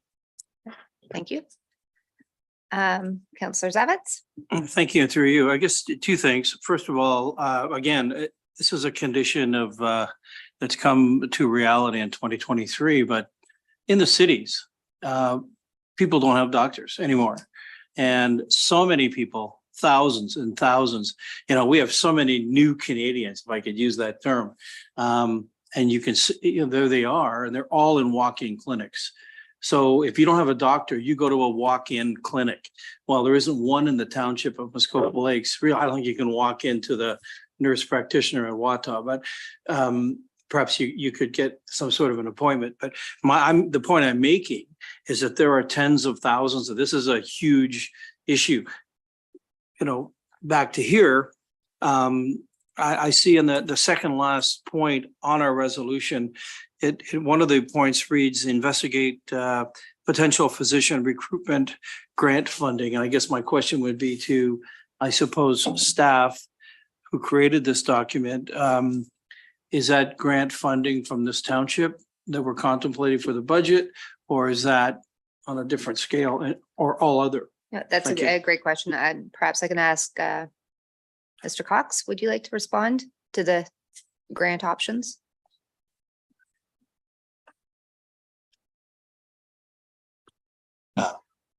Through you, Madam Chair, and thank you for the question. So my understanding and the intent of the resolution was to direct staff to look at grant funding opportunities that are available from the province and other levels of government and other organizations. Ms. Monk mentioned Health Force Ontario during her presentation today, and that would be the starting point. I think the intent is to come back to council with a report about the sort of spectrum of options of the resources that are out there that we can access to help with physician recruitment initiatives, because as has been said in the discussion today and in Ms. Monk's presentation, there's a lot of work that's been done on that already. And there's a lot of resources out there. So we need to get organized in our own thinking about what's available to us already, so we can present council with all the options. Thank you. Okay, supplemental. Supplemental, thank you, through you. You know, I wonder if we polled the people in this room, other people that are watching, how many people go out of our township for medical treatment, therefore, you know, whether it's a doctor or a specific treatment. And I think you'd find that, you know, other than the doctor that's right here in Port Carling, you know, everyone seeks out, as we do for so many things, the services of Gravenhurst and Bracebridge. So again, you know, and perhaps even to a lesser extent, Huntsville. That's quite a ways away for someone like me, but is that something that we could contemplate? Again, is some sort of partnership. I know my own doctors in Gravenhurst say, man, they're swamped. They can't handle, they don't want to talk about new patients. But if there's a, you know, this is a dire situation. And I think if we use that extra little bit of rocket fuel, that might help get us at least on the dance floor to get something started. And I think that's the spirit of our delegation today, is and the mayor's words, let's get something started. And just to pick up on that, I think you're correct. I think there's the community-led initiative that Ms. Monk is talking about, and the support that can be driven. And she is coming up with a model that she believes will support from a community standpoint. I think what we have, and she talked to it, was we have something unique in our township, which is this gem called the Health Hub. And so I think the resolution today is simply to get this from a township standpoint, understanding what is it that we can do to play a role in this package to, if we understand that the importance of a healthy, vibrant community and having access to some kind of appropriate healthcare in this space, what that looks like. And so today's resolution is really to start charting that path forward. And it would seem that I think Mr. Cox is going to help guide us in how we can do that appropriately as a township. So of course you may. Our CAO would like to speak. Thanks.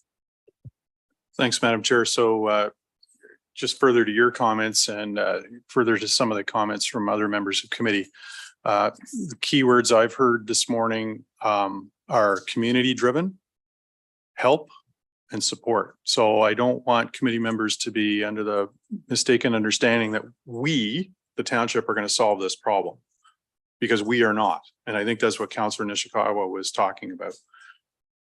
With respect to Councillor Nishikawa's comments about, staff driven exercise, I think that's what she was saying, is this is not a township solution. That said, we can play a role with respect to looking at the health hub, looking at the lease with respect to our partner in the Cottage Country Family Health Team, which Dr. Barrens is a member of that team, and some grant opportunities. But again, I think it's important to remember this is a community led, and Councillor Nishikawa talked about a citizen group.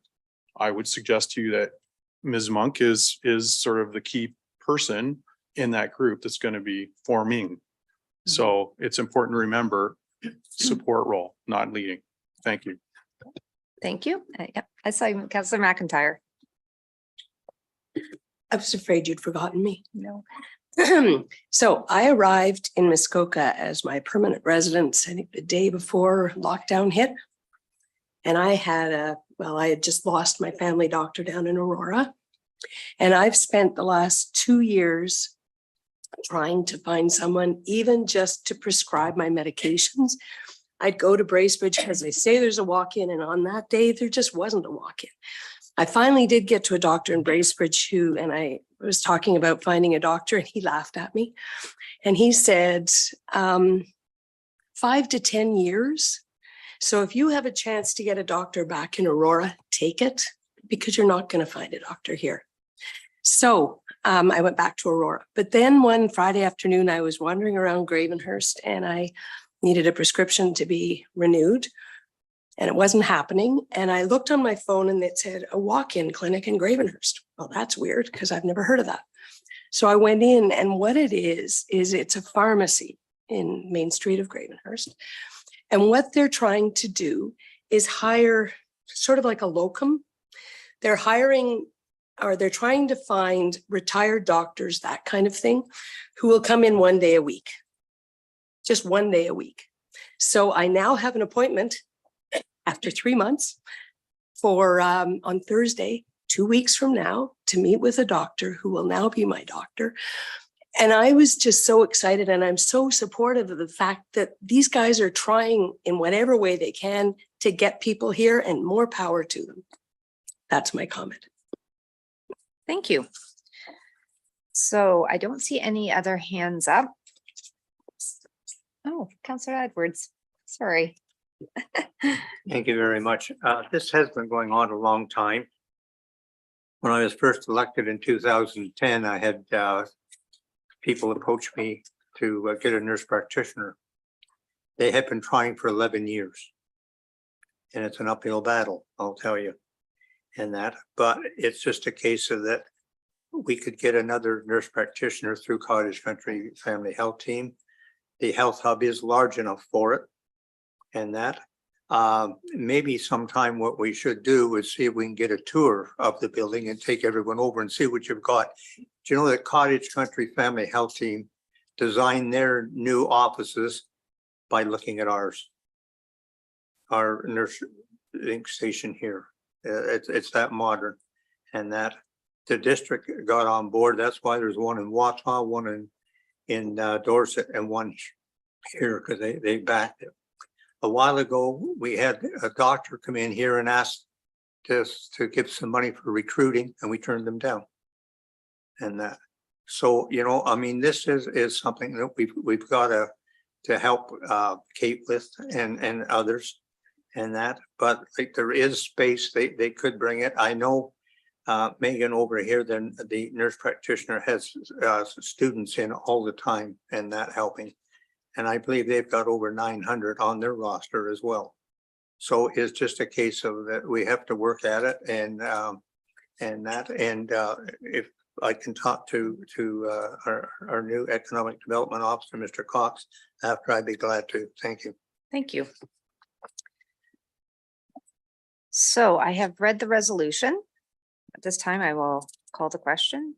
All those in favor? Okay, that carries. Thank you very much.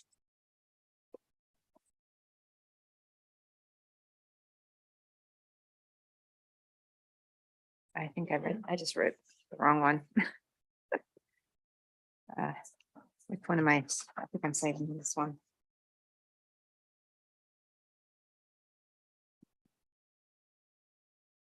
Thank you. The second discussion today was on the Torrance Barrens. And I believe I have a resolution. Do I know? I do not have a resolution to read. Okay. That's right. I don't have a resolution to read. So at this point, I would like to open up the conversation because I think the request coming from them was, is there an ability for us to add resources into, I guess I will call it our next budget cycle, to have a resource to help manage, I'd say, part of the Torrance Barrens. And I do see you, Councillor Zavitz, but I think I saw Councillor Nishikawa first. So I'll say Councillor Nishikawa, Councillor Zavitz. And then I don't see any hands online. Thank you. Through you. We used to have a staff member that walked the trails for many, many years. And that budget was about $20,000. I don't want to talk about the dollar figure specifically, but the Barrens is an interesting problem because, and the fire chief and I have had different conversations, and certainly the committee members, we have had these conversations as well. And often when it's not restricted to the August star events and those types of things. But when we find the fires and where we find them, and often they are on the shoulders of Southwood Road, where we put no parking signs and we did what we could do. That's where it's happening, but it's 11 o'clock at night. And so we, as a group, have been sort of patrolling, if you want to call it that, and advised where we can. But at a certain point, you can't be out at 11 o'clock at night, you know, calling the fire chief that there's a fire somewhere. It's just not. Perhaps a patrol more often may be an option, but again, I'm not going to design a model where I don't have a full understanding of the impacts of everybody. But I will say that it's going to be an ongoing challenge working with MECP. And then also, you know, the fire chief and I just had this little brief conversation about the difference of MNRF and MECP. Guess what? They don't talk to each other. And so there's that challenge as well. And somehow Muskoka Lakes is left out of the conversation when we do have a great resource with the particular employee that works with MECP, but that is become very restricted. Like it's I think we've done what we can do, is the message I'm hearing, because this is 4 years that we've been on this committee. Many of us have been on this for more than 25 years. I won't pick up Mr. Silver's bitterness because we've been at this for 25 years trying to, you know, get some, so there is issues. And I will also say that we haven't discussed it here, but there is going to be another challenge next summer when off of Clear Lake Road, because the other entrance to the facility is off of Clear Lake Road. And I've tried to steer all conversations or direction about opening up those campsites that are right there, because I know that our challenges, but we're going to have to be faced with that for next year. So there's a lot more going on. I don't know about the employee. I don't know about what that should be, but I will say we did have someone that walked our trails in the past. There was not a danger. There wasn't, they more or less oversaw what our, I will say we have less trails now. I don't know that of what, I actually don't know what that job looks like anymore. And I also don't know where Muskoka Lakes sits in the whole conversation. Okay. I will say though, I'm taking it back to district because I do believe that there's a role for the Muskoka Trails Council and the district to get more involved as it be that we're not the only municipality that has a provincial park in it. And perhaps there's other answers like with Algonquin, like some other facilities that maybe they have some better answers that we're not hearing. Okay, thank you. Councillor Zavitz and then Councillor Burry. Thank you, through you. So I have two questions. First one, I suppose, it might be a statement, but it ultimately will be addressed to a staff member. We've spent well in excess of $100,000 or more on a parks, recreation, trails master plan. And it came back to this room with 111 recommendations. One of the recommendations within that document that we haven't exercised as yet, the notion of care for Hardy Lake, Torrance, Barrens, because I would be in support of if this were a larger umbrella as opposed to just the Torrance Barrens, because let's be honest, the need is throughout our township, all of our beautiful parks and trails. And so I would ask the first question of staff, I suppose, is within that document and one of those 111 recommendations contemplated some manner of move that is being suggested by our delegates? Okay, thank you. Director Becky? Madam Chair, the master plan does speak to building relationships with M&R and MECP as it relates to their holdings within the township. It also speaks to advocacy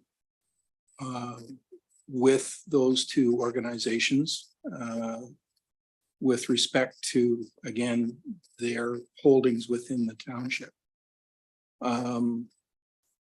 I don't recall it recommending that the township should take any active role in the management of those facilities because they are provincial jurisdiction. Okay, thank you. I can see our CAO would like to add. Thanks, Madam Chair. And just following up on Mr. Becking's comments. So he's covered off the master plan. Last term of council, this council dealt with the provincial facilities issue with respect to Hardy Lake Provincial Park, as well as Torrance Barrens. And at the time, we had an agreement with respect to maintenance of Hardy Lake Provincial Park. There was no corresponding agreement with Torrance Barrens.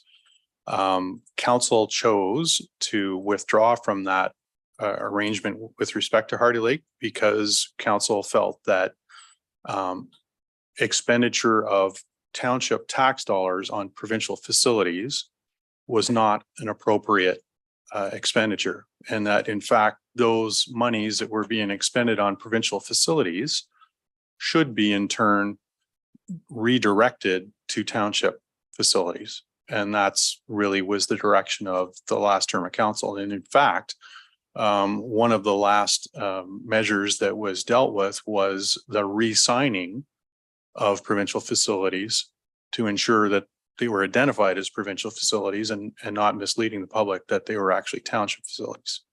That is still an ongoing exercise between staff and provincial staff that we have been trying to ensure. My understanding is signs have been prepared or created. They haven't been installed. That needs to happen. Thank you. Supplemental? Please, supplemental. And thank you for those words. And, you know, I did suspect that those were the answers that I have in my head as we've been all intermitting very close with this thing for at least, you know, my previous 4 years of council and I live right there.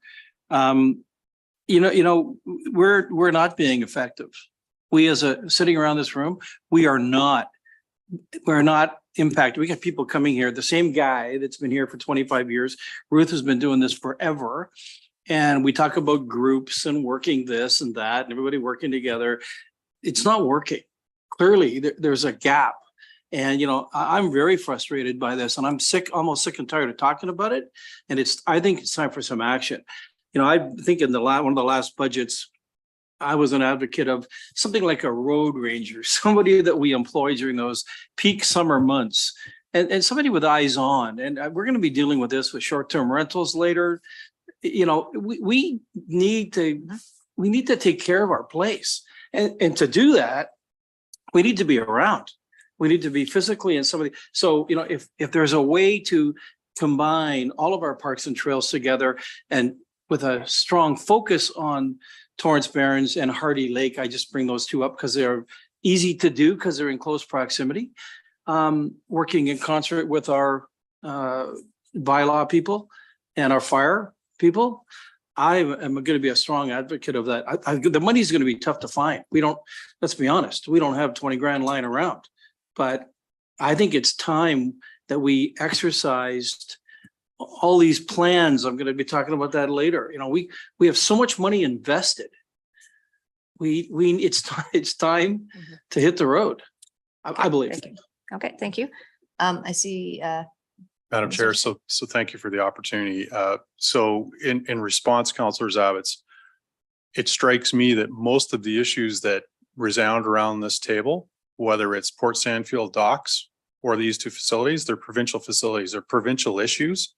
I share your frustration because I too have lived this over the past 4 years and have with other staff, Mr. Becking, et cetera, tried to formulate a strategy to poke the province to say, stand up here and take care of these facilities. We got a limited response initially. I think we need to continue down that path. And with respect to other facilities, that is the point of capital service level conversation next year, is to determine what level of investment are we going to have with each of our capital facilities. So the rubber is going to hit the road starting next year. And I too am very excited about that. Thank you.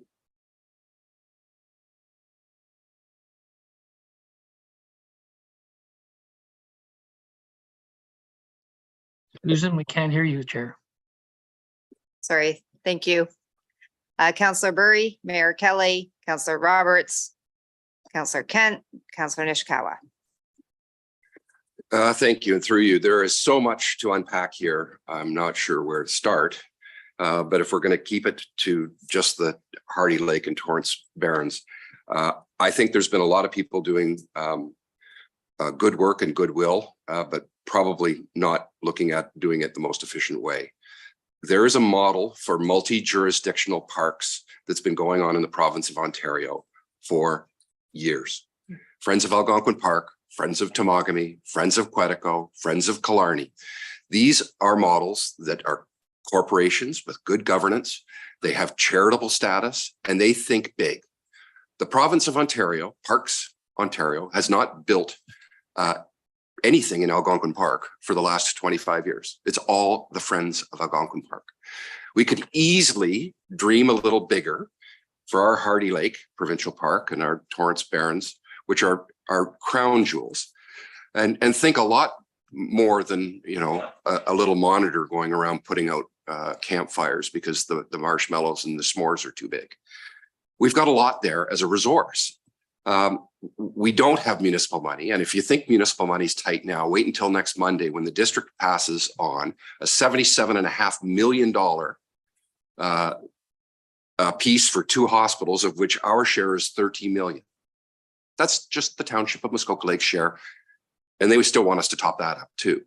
So if we think that money is tight now for $20,000 for here or there are models out there, and I do not understand why we continually go back and try and reinvent the wheel. I mean, I am happy to get involved with this group and help them understand who the Friends of Algonquin Park are, how that multi-jurisdictional group functions, where they raise their money, how they raise their money, how they allocate their money. And they hire a ton of the summer staff. Algonquin, Quetico, Temagami, Killarney, it's all the same. Why do we think the Hardy Lake is going to be any different? And if the models work, then why don't we do that? But we are going to have a serious financial crunch in this township because the district continues to spend money. I'll point out that the district has added 285 staff in the last 8 years. 285 Okay, so let's staff. just keep it focused Okay. on this. Thank you. Well, I'm getting into my district council. part. I do understand that, and But I so promise. Yes, I suggested to Michael and Mike that they might want to look at this Friends model, Okay. and I got pushback. I don't think they've looked at it. okay. Thank you. Councillor Roberts, Councillor Kent, Mayor Kelley. Thank you very much, Madam Chair, and through you. Last term, we had a lot of debate on what to do with the provincial parks.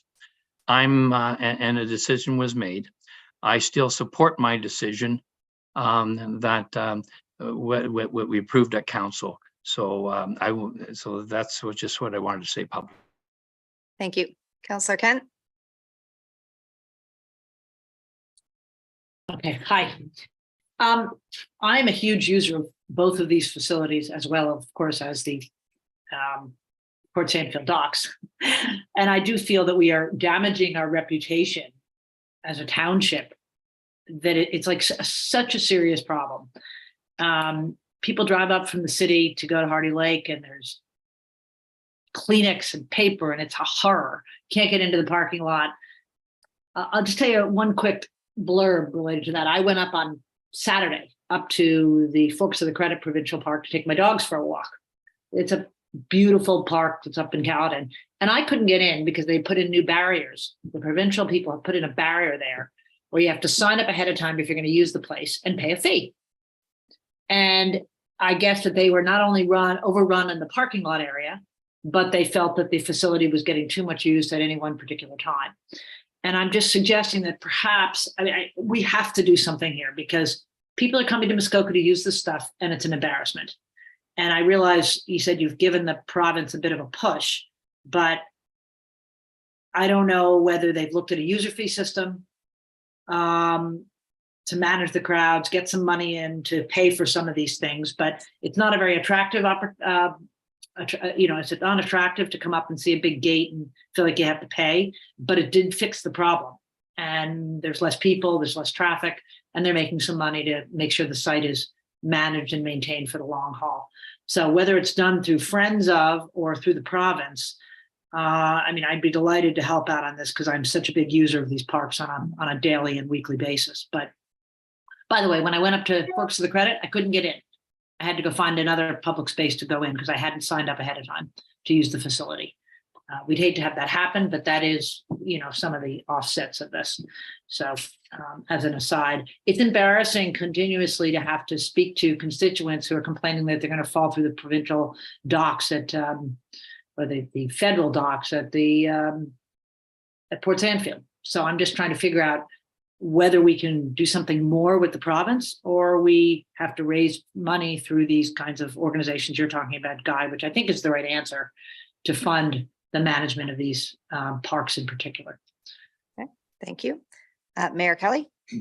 Thank you. And through you, just a couple of things. I don't want to talk about the cost or price. I never do. I want to talk about the value. And there is no price or cost that should limit us from doing the right thing for the environment and the right thing for our constituents. I absolutely believe that. But the key word, and I think it was somewhat inadvertent, Councillor Zavitz said, we need to take care of our place fairly emphatically. And he's right. This isn't our place. What we're talking about is real estate, is property that belongs to the province.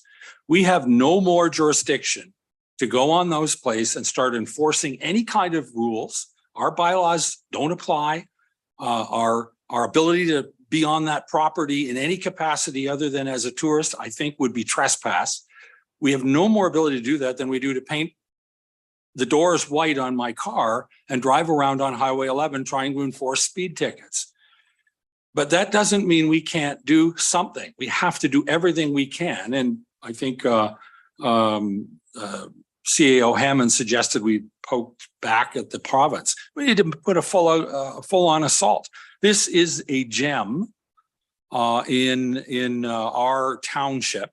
I wish it was I guess maybe I don't wish it was a gem that we owned, but it's a gem that's beyond our control to uphold and maintain and manage.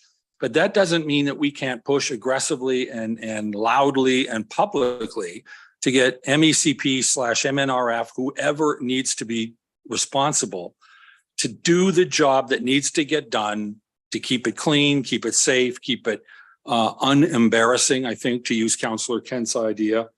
I'm just struggling.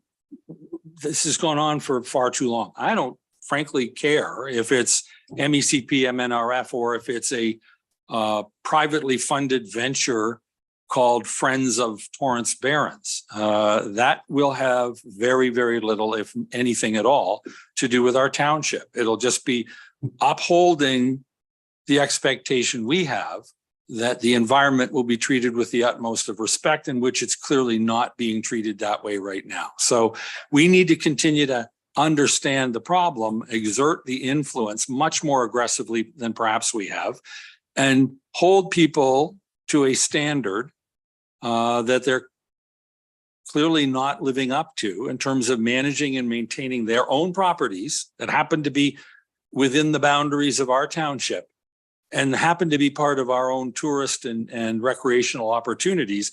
We've got to hold them to a higher standard than they're currently being held at whatever expense, but not at ours. And so I share everybody's frustration. I can't imagine what 25 years of doing this and banging your head against the brick wall will produce.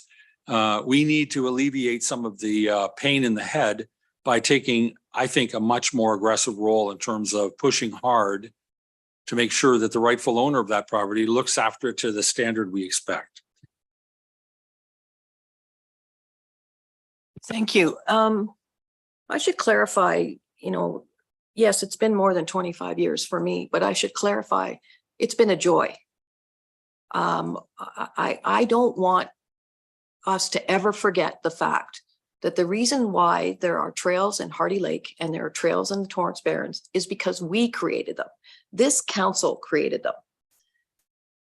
To sort of think that we took on this problem from the province is not. We actually asked for the problem. That's how that all was created.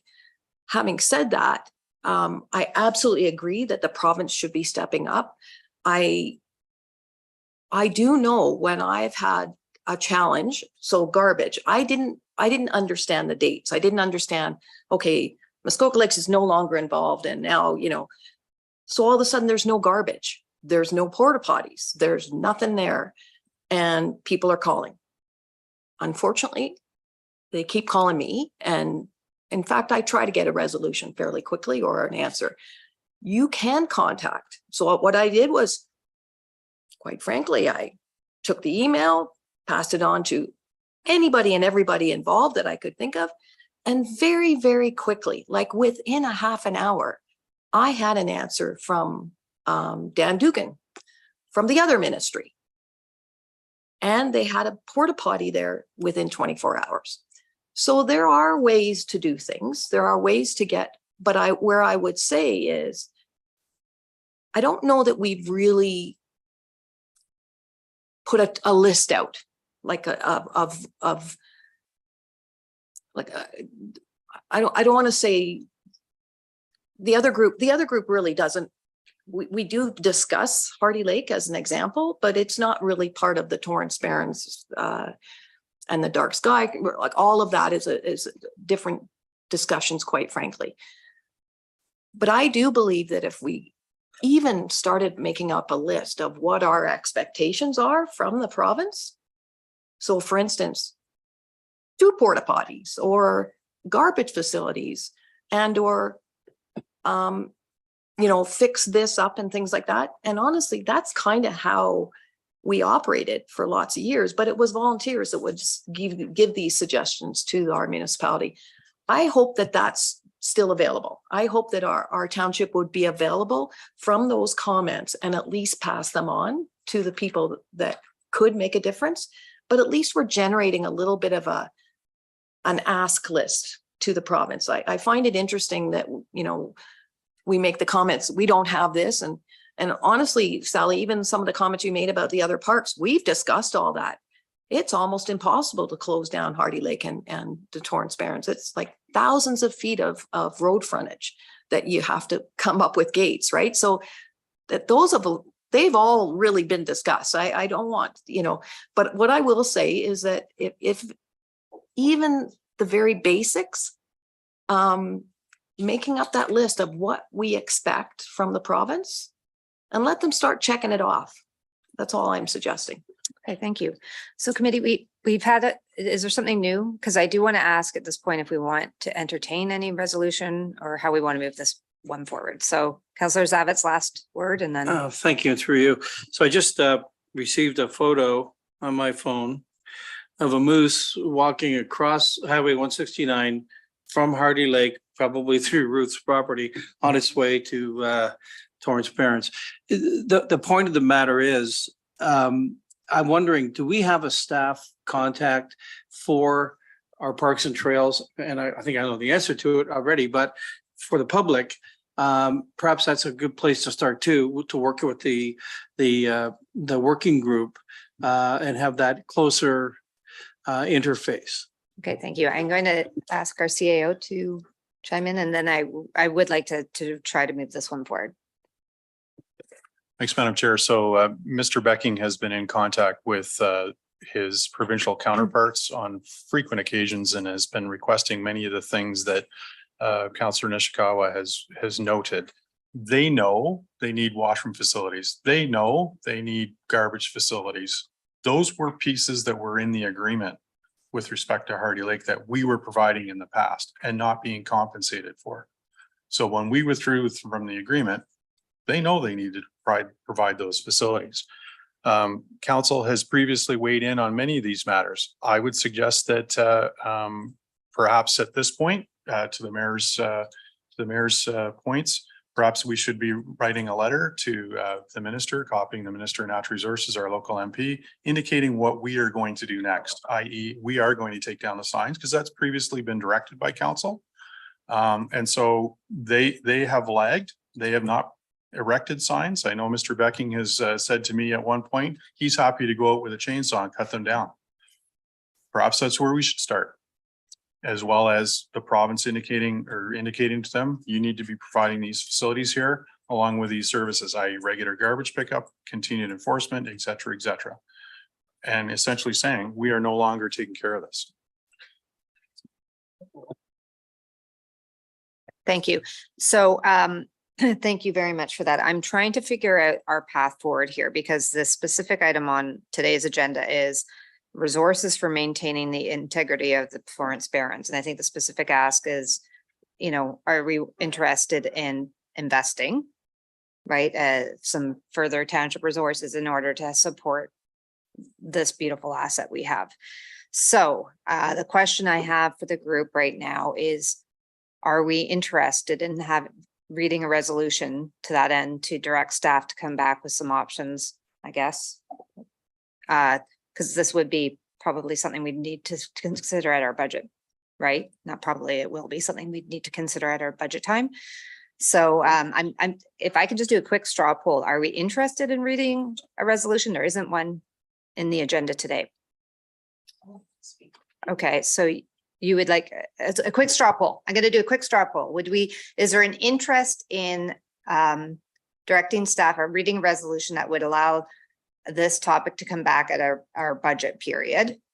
We could have a draft resolution come up that directs staff in that particular regard. Now our CAO is okay. So just to add clarity, so committee understands what the chair is saying is, do you want a business case prepared for resources as described that you would consider under a service level enhancement in the budget, in the 24 budget? Thank you. That was a much more clearly articulated summary of everything. So I would like to see a quick straw poll. Those who would be in favor of having a business case come back, please put your hand up. All those in favor of a business case coming back okay. I'm not seeing any response to that. So I think that we are going to move forward. I don't think we have a resolution to talk to. It sounds like there's a resolution already at hand of further and more, I'm going to say it, more assertive tactics to try and improve the situation.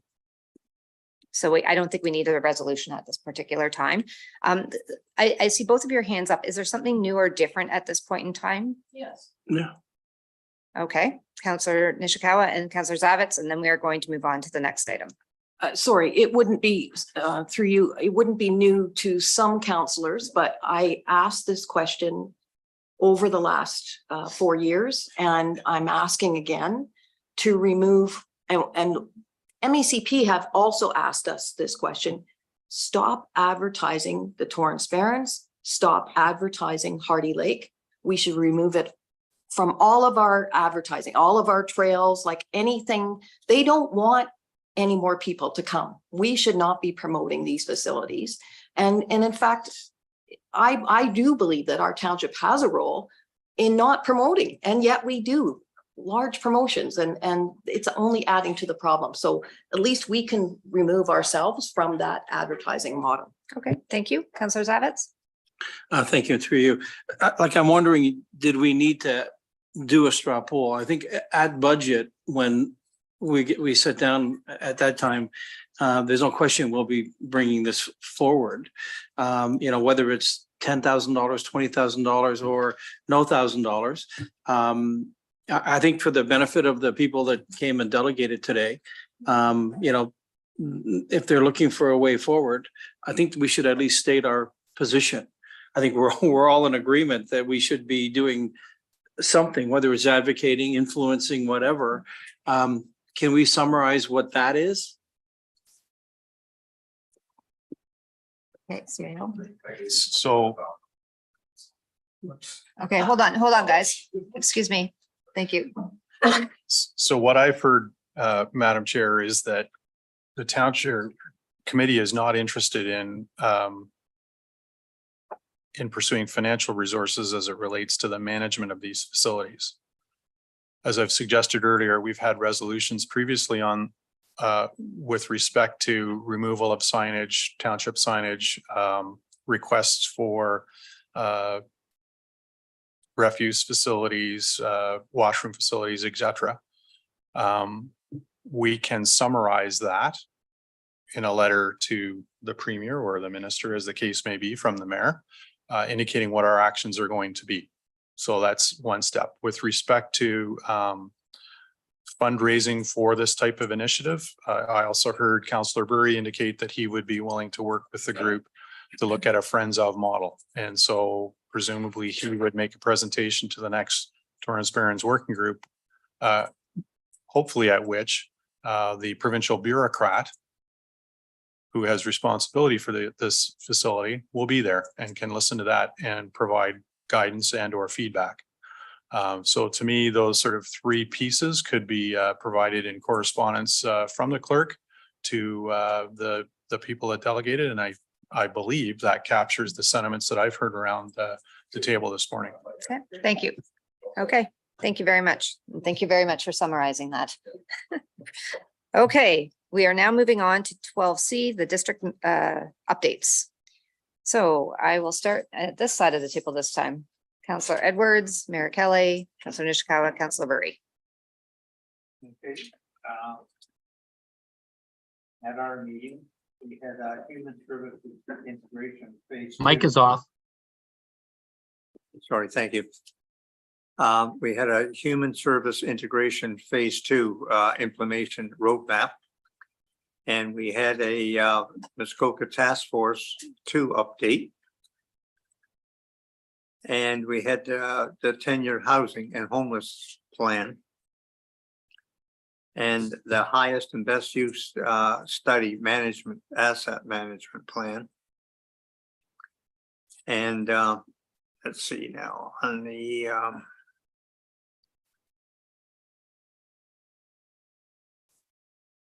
on the highest and best use managing plan. They've awarded the smart density to the amount of $183,478, excluding HSD for the study. Then the Gateway Muskoka ownership, they're giving the lesser, what they're saying is basically 70,000 or 10% of the purchase price for affordable housing. And that works out to about the 60th percentile of the household incomes to do that. And Muskoka Tourism and Marketing Agency asked for financial request. They had asked for, I think it was $51,000. The district were saying give them only $6,000 because of the fact that they are getting money from the tourist tax from Huntsville and probably from Gravenhurst and that. Also the air photo participation agreement we went into with the Ontario government because they're doing air photos again. They had to stop once the leads were on, and then they'll be doing it in the fall again and finishing that project up. And there was just some vacant land and that condominium uses and that were brought up. So that is basically it. Thank you. Sorry, thank you. Mayor Kelley? Thank you, and through you, just three things, I'll touch on them real quick. Number one, we had our first meeting of the Muskoka Housing Task Force, the district task force on affordable, attainable housing and homelessness. I can tell you, having first time that we got together as a group, I'm thrilled by the enthusiasm. I'm thrilled by the optimism. I'm thrilled by people who come together and actually really seem to want to dig in and solve some problems. So hopefully we'll see some benefit from that. It's a huge job, a huge task.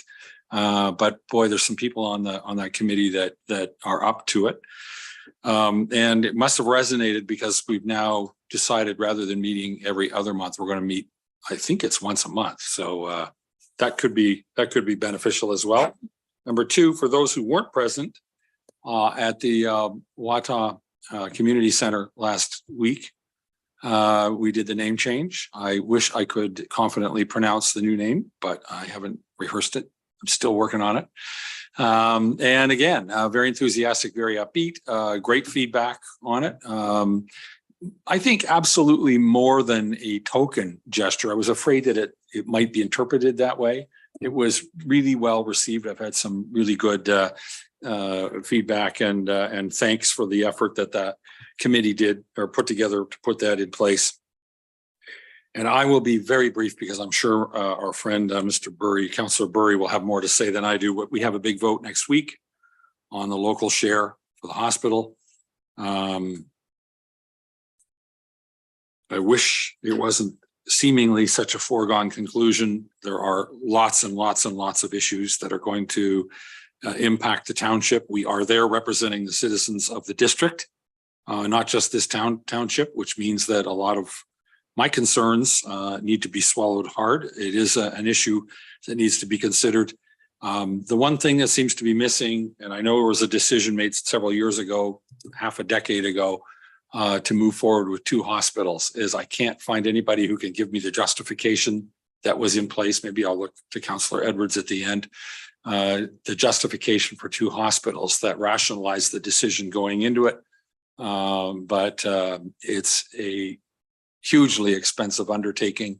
We are 1 week, I guess, from approval, 5 years, I believe, from groundbreaking, and 5 more after that, or 7 more after that for having it finished. So you know that it's going to be ravaged by inflation over the next decade as well. But I'll stay quiet from there. Thanks. Right, Councillor Nishikawa. I feel like there's going to be a fire line in between here, but All gonna die. Yeah, so I have a fun time at district, quite frankly, on health services. I grew up here, if you didn't, but just saying. So I did speak up because while the mayor has pointed out that we speak as a district as a whole, no one speaks up for the township of Muskoka Lakes. Very, very, very little. And honestly, in my history of being a district councillor, I've seen Muskoka Lakes get shoved under the bus way, way, way too many times. And it feels like this is yet again going to happen. The reality is what I've brought forward. And it's not that I'm in a little vacuum. I talk to people on a daily basis. Like I get Muskoka Lakes is not the same as a Bracebridge, Huntsville, Gravenhurst situation. The models are all built around a Highway 11 corridor existence. So Georgian Bay and a lot of Muskoka Lakes are left out of the conversation. I found it interesting when we were at WADA that some healthcare was required. A woman had a fall, and she's fine, by the way, because I do get to talk to her on a regular basis. But anyhow, it was interesting because I came from Perry Sound. That is the reality of that 400 corridor. That's where you're going to go, right? So one of the things that we did put in place was another new tax for y'all, is to have, and we used to have this for RVH and a few of the Midland Hospital and the Riley Hospital. We used to give them money every year to support our users that use those hospitals. So they've put that as now an added tax over and above the other 40% that Guy will speak about. And so again, it's just a very interesting how we're fitting into place here. And yeah, I don't know. I will talk a little bit about Gateway. Alan mentioned a little bit about Gateway is a housing development opportunity in Gravenhurst. I happen to sit on that committee. Same thing. The members that had been on it for many, many years had said there was never a more enthusiastic group, and in fact are looking at getting things done. And it's not, I would say, having been on these housing groups in the past with the district, it's not like others hadn't tried. It's just that there's a little more availability to get in communication with the province.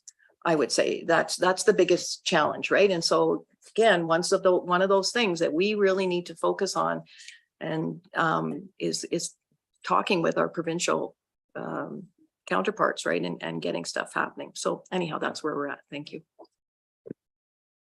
Thank you, Councillor Burry. Yeah, where to start? Headcount keeps going up. It's budget time, so service level enhancements keep going up. As I mentioned, the district staff has gone up 285 people in the last 8 years, and another couple more being asked for. So my concern is for the local share being $77.3 million is if that goes on, is any, like, money is in my world finite.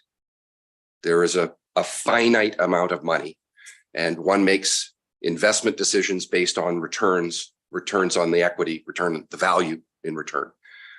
I'm having a very difficult time as a district council understanding how building 2 hospitals at the same time with a quote, there are no economies of scale for building 2 at the same time. I'm having issues with Fairvern, which the district is responsible for the building of, already over budget, and we're not even 6 months in and they're behind schedule, to the best of my knowledge. But some of that's also in secret. Much of the hospital stuff has been done in a, if it's not secret, it is certainly an invisibility cloak. So my general concern around the district is it appears that money is infinite.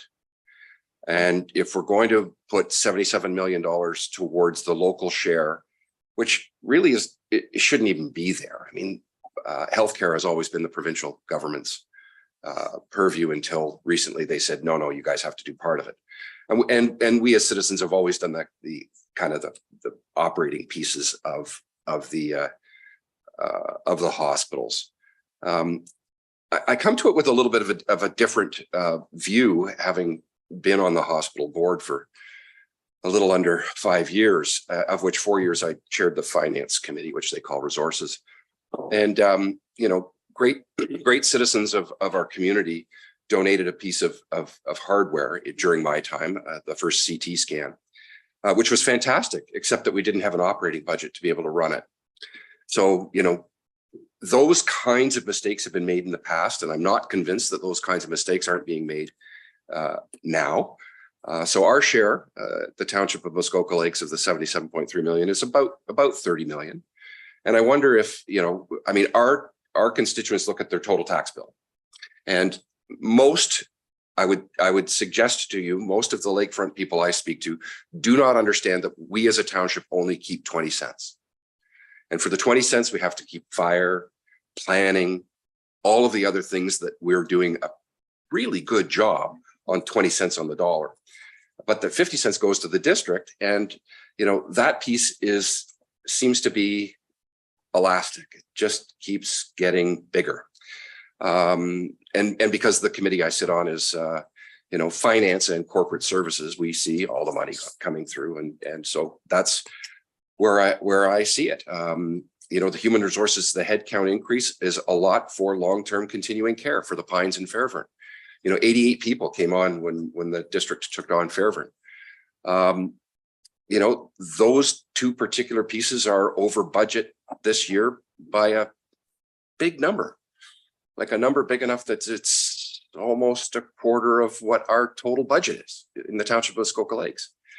So I have concerns over all of these kinds of things, because it's not just one piece, and a lot of things come to us as one piece. And we as the councillors have to look at the whole. How do all these pieces fit in? And in each case, when our CAO comes to us with a service level enhancement, these are the ramifications of that service level. And at the district, it's just, well, we need the staff, or predominantly. But I'm just having a real concern over Monday's vote that we're going to, you know, it's a fait accompli. It's $77.3 million. We're going to build 2 hospitals. Like, no one's talked about the effect that artificial intelligence is going to have over the way we read diagnostic imaging. It's not a doctor having to remember what it looks like. It's a computer that does it in a nanosecond, saying, this is what it is. And they've done it millions of times all around the world. So we haven't looked at that. We know that from our second home study that the district commissioned, the number 1 piece was a family doctor. The number 2 piece was a walk-in clinic. So building 2 hospitals and expecting that if we build them, they will come, the doctors. I mean, let's not forget, doctors control the supply of doctors. We have not enough doctors because doctors have controlled the supply of doctors. And by saying that publicly, I'll probably never have another doctor in my life. Although mine is a friend in Toronto. But these are the kinds of things that we're seeing at district, or we're not seeing at district, that are not being spoken about, that affect our constituents when it comes to that budget, because it's $77 million. Last I looked, is a lot of money. Okay, thank you. Sorry to be Debbie Downer. I guess one could argue it does actually affect all constituents. Whatever, how you are talking about it being managed, right? So, okay, well, thank you. We now have community events, 12D. I do note that there is a couple on here, the Peninsula Rec Center. Do you have a district update? You do. Oh, you have a question. Sorry. Okay. Thank you. I wonder if I could ask here in the public domain how this township is going to vote next week. You know, very passionate plea. I've been hearing this for, you know, the previous council. it was never spoken quite like as eloquently as you're bringing it forward, but I'm just wondering, and again, I probably can't even ask that question, but as a So township, I just want to be careful here, guys, because this could jeopardize, this could jeopardize. No, he can ask the process. question. We can't answer that Okay. question. We each will be going in with an open mind, listening to the debate, understanding other people's viewpoints. Okay, so Councilor Berry, I'm just going to ask, the clerk has brought this to my attention and I'm following that we just want to be very careful. We don't want to jeopardize. I'm going in with an open mind. Thank you. And we, Alan, Councilor. I guess to answer Councillor Zavix, I have been looking into this very, very good. And you know what it's going to cost you for $100,000? $1.43 for the Okay, next 13 years. For the so, hospital. No, what, please. So this is what we're looking at. So I am going in with an open mind and that, but basically it's going to cost you $18.59 over 13 years per 100,000. Take your tax bill and that, and they're going to put it on so that you see it. But just so that everyone is clear. okay, Thank you. okay, thank you. Community events. I did note, thank you, whoever put forward the ones on the agenda. That was helpful. The senior club meetings and the Minette Choir will be having some different events at Peninsula Recreation Center. Thank you. Are there any other community events? Councillor Edwards. I would just like to say to thank you from the Cherry Fox Foundation. The Windermere Cherry Fox Run raised $50,677 this year. So thank you. Thank you. Wonderful. Councillor Roberts, Councillor Kent. Thank you. Community updates on the Milford Bay community. I will send off the calendar to our communications officer so it can be posted for October. It's chock full of information. But I want to draw a highlight to Halloween, October the 31st at 7:30 p.m. in the Milford Bay Community Center. The fire volunteers, our volunteer staff, are going to be holding their annual Christmas holiday party at the halls, and all are welcome. But please come in costume. Thank you. Okay, thank you. Councillor Kent, then Mayor Kelley. I wanted to ask a question, Madam Chair, prior on Councillor Edwards' comments. Do you want me to park that till after this? But I put my hand up, I didn't get answered. I wanted to hear. Okay, so yeah, so let me just pause. I'll let Mayor Kelley talk about community events, and I apologize. I didn't see you. There is a bit of a glare, and I should have mentioned that earlier to staff. I can't see always a hand up in the corner, so No sorry issue. about that. Thank you, Mayor Kelley. Real quick, Lions Club Port Carlingham dinner at the community center, the 25th of October, 55 and over is free. Thank you. Okay. Okay, thank you. Thanks for your patience there. Councillor Kent, if you do have a question. Yeah, I would just like to have Councillor Burry explain Councillor Edwards' comments about the cost in very simple language. If it's going to be a $30 million, yes, so that there's no inconsistency. I heard two different things. I had spoken with Councillor Burry about this in a prior conversation. Okay. I would like. Yeah, Mr. Burry to we're take not gonna have that ongoing conversation right now. He said it was $18 per person. I'd like to hear the response of what the number is from Mr. Burry. Okay, this is a district update. They're providing information. All of this is going to be debated next week at the district council, and the purpose and intent today is just bringing that forward. So I'm getting I recognize that, but we don't want to jeopardize the political process. I want to make sure the facts that are on the record are accurate for the public. Okay. That's all. I would not like to leave the record that, and perhaps it's right, perhaps it's not right, what Mr. Edwards said. I'd like to hear it from Mr. Burry. Step in, thanks. I'm just going to step in here. There should be no facts on the record. The facts will be debated next week, and we will come to a conclusion at that time, and we will vote when we're called to vote. Right, thank you. Okay, so thank you very much. Excuse me? Just kidding. Okay, Councillor Nishikawa, I was, Cranberry Festival oh, thank you. Another event. Yeah, that's a fairly large one. Thank you. starts Friday morning. Come on out. Excellent. Thank you. Thanks for the reminder. And also, I believe it's a fairly big event that the two ships are in dock right now at Port Carling. So anybody who has an interest, that's also a fascinating thing to go and have a look at. So I believe at this point, I can read this resolution, correct? I just want to make sure that I'm leaving nothing. Do it. Okay. Moved by Councillor Nishikawa, seconded by Councillor Kent. Be it resolved that this meeting adjourn at 11:44 a.m. And the next regular meeting of the General Finance Committee will be held on Wednesday, November 15th, 2023 at 9 a.m. or at the call of the chair electronically from the Council Chambers Municipal Office in Port Carling, Ontario. All those in favor? Thank you. That carries. Have a great lunch. We will see everyone at 1 p.m. for the council meeting. Thank you. Should take 45 minutes.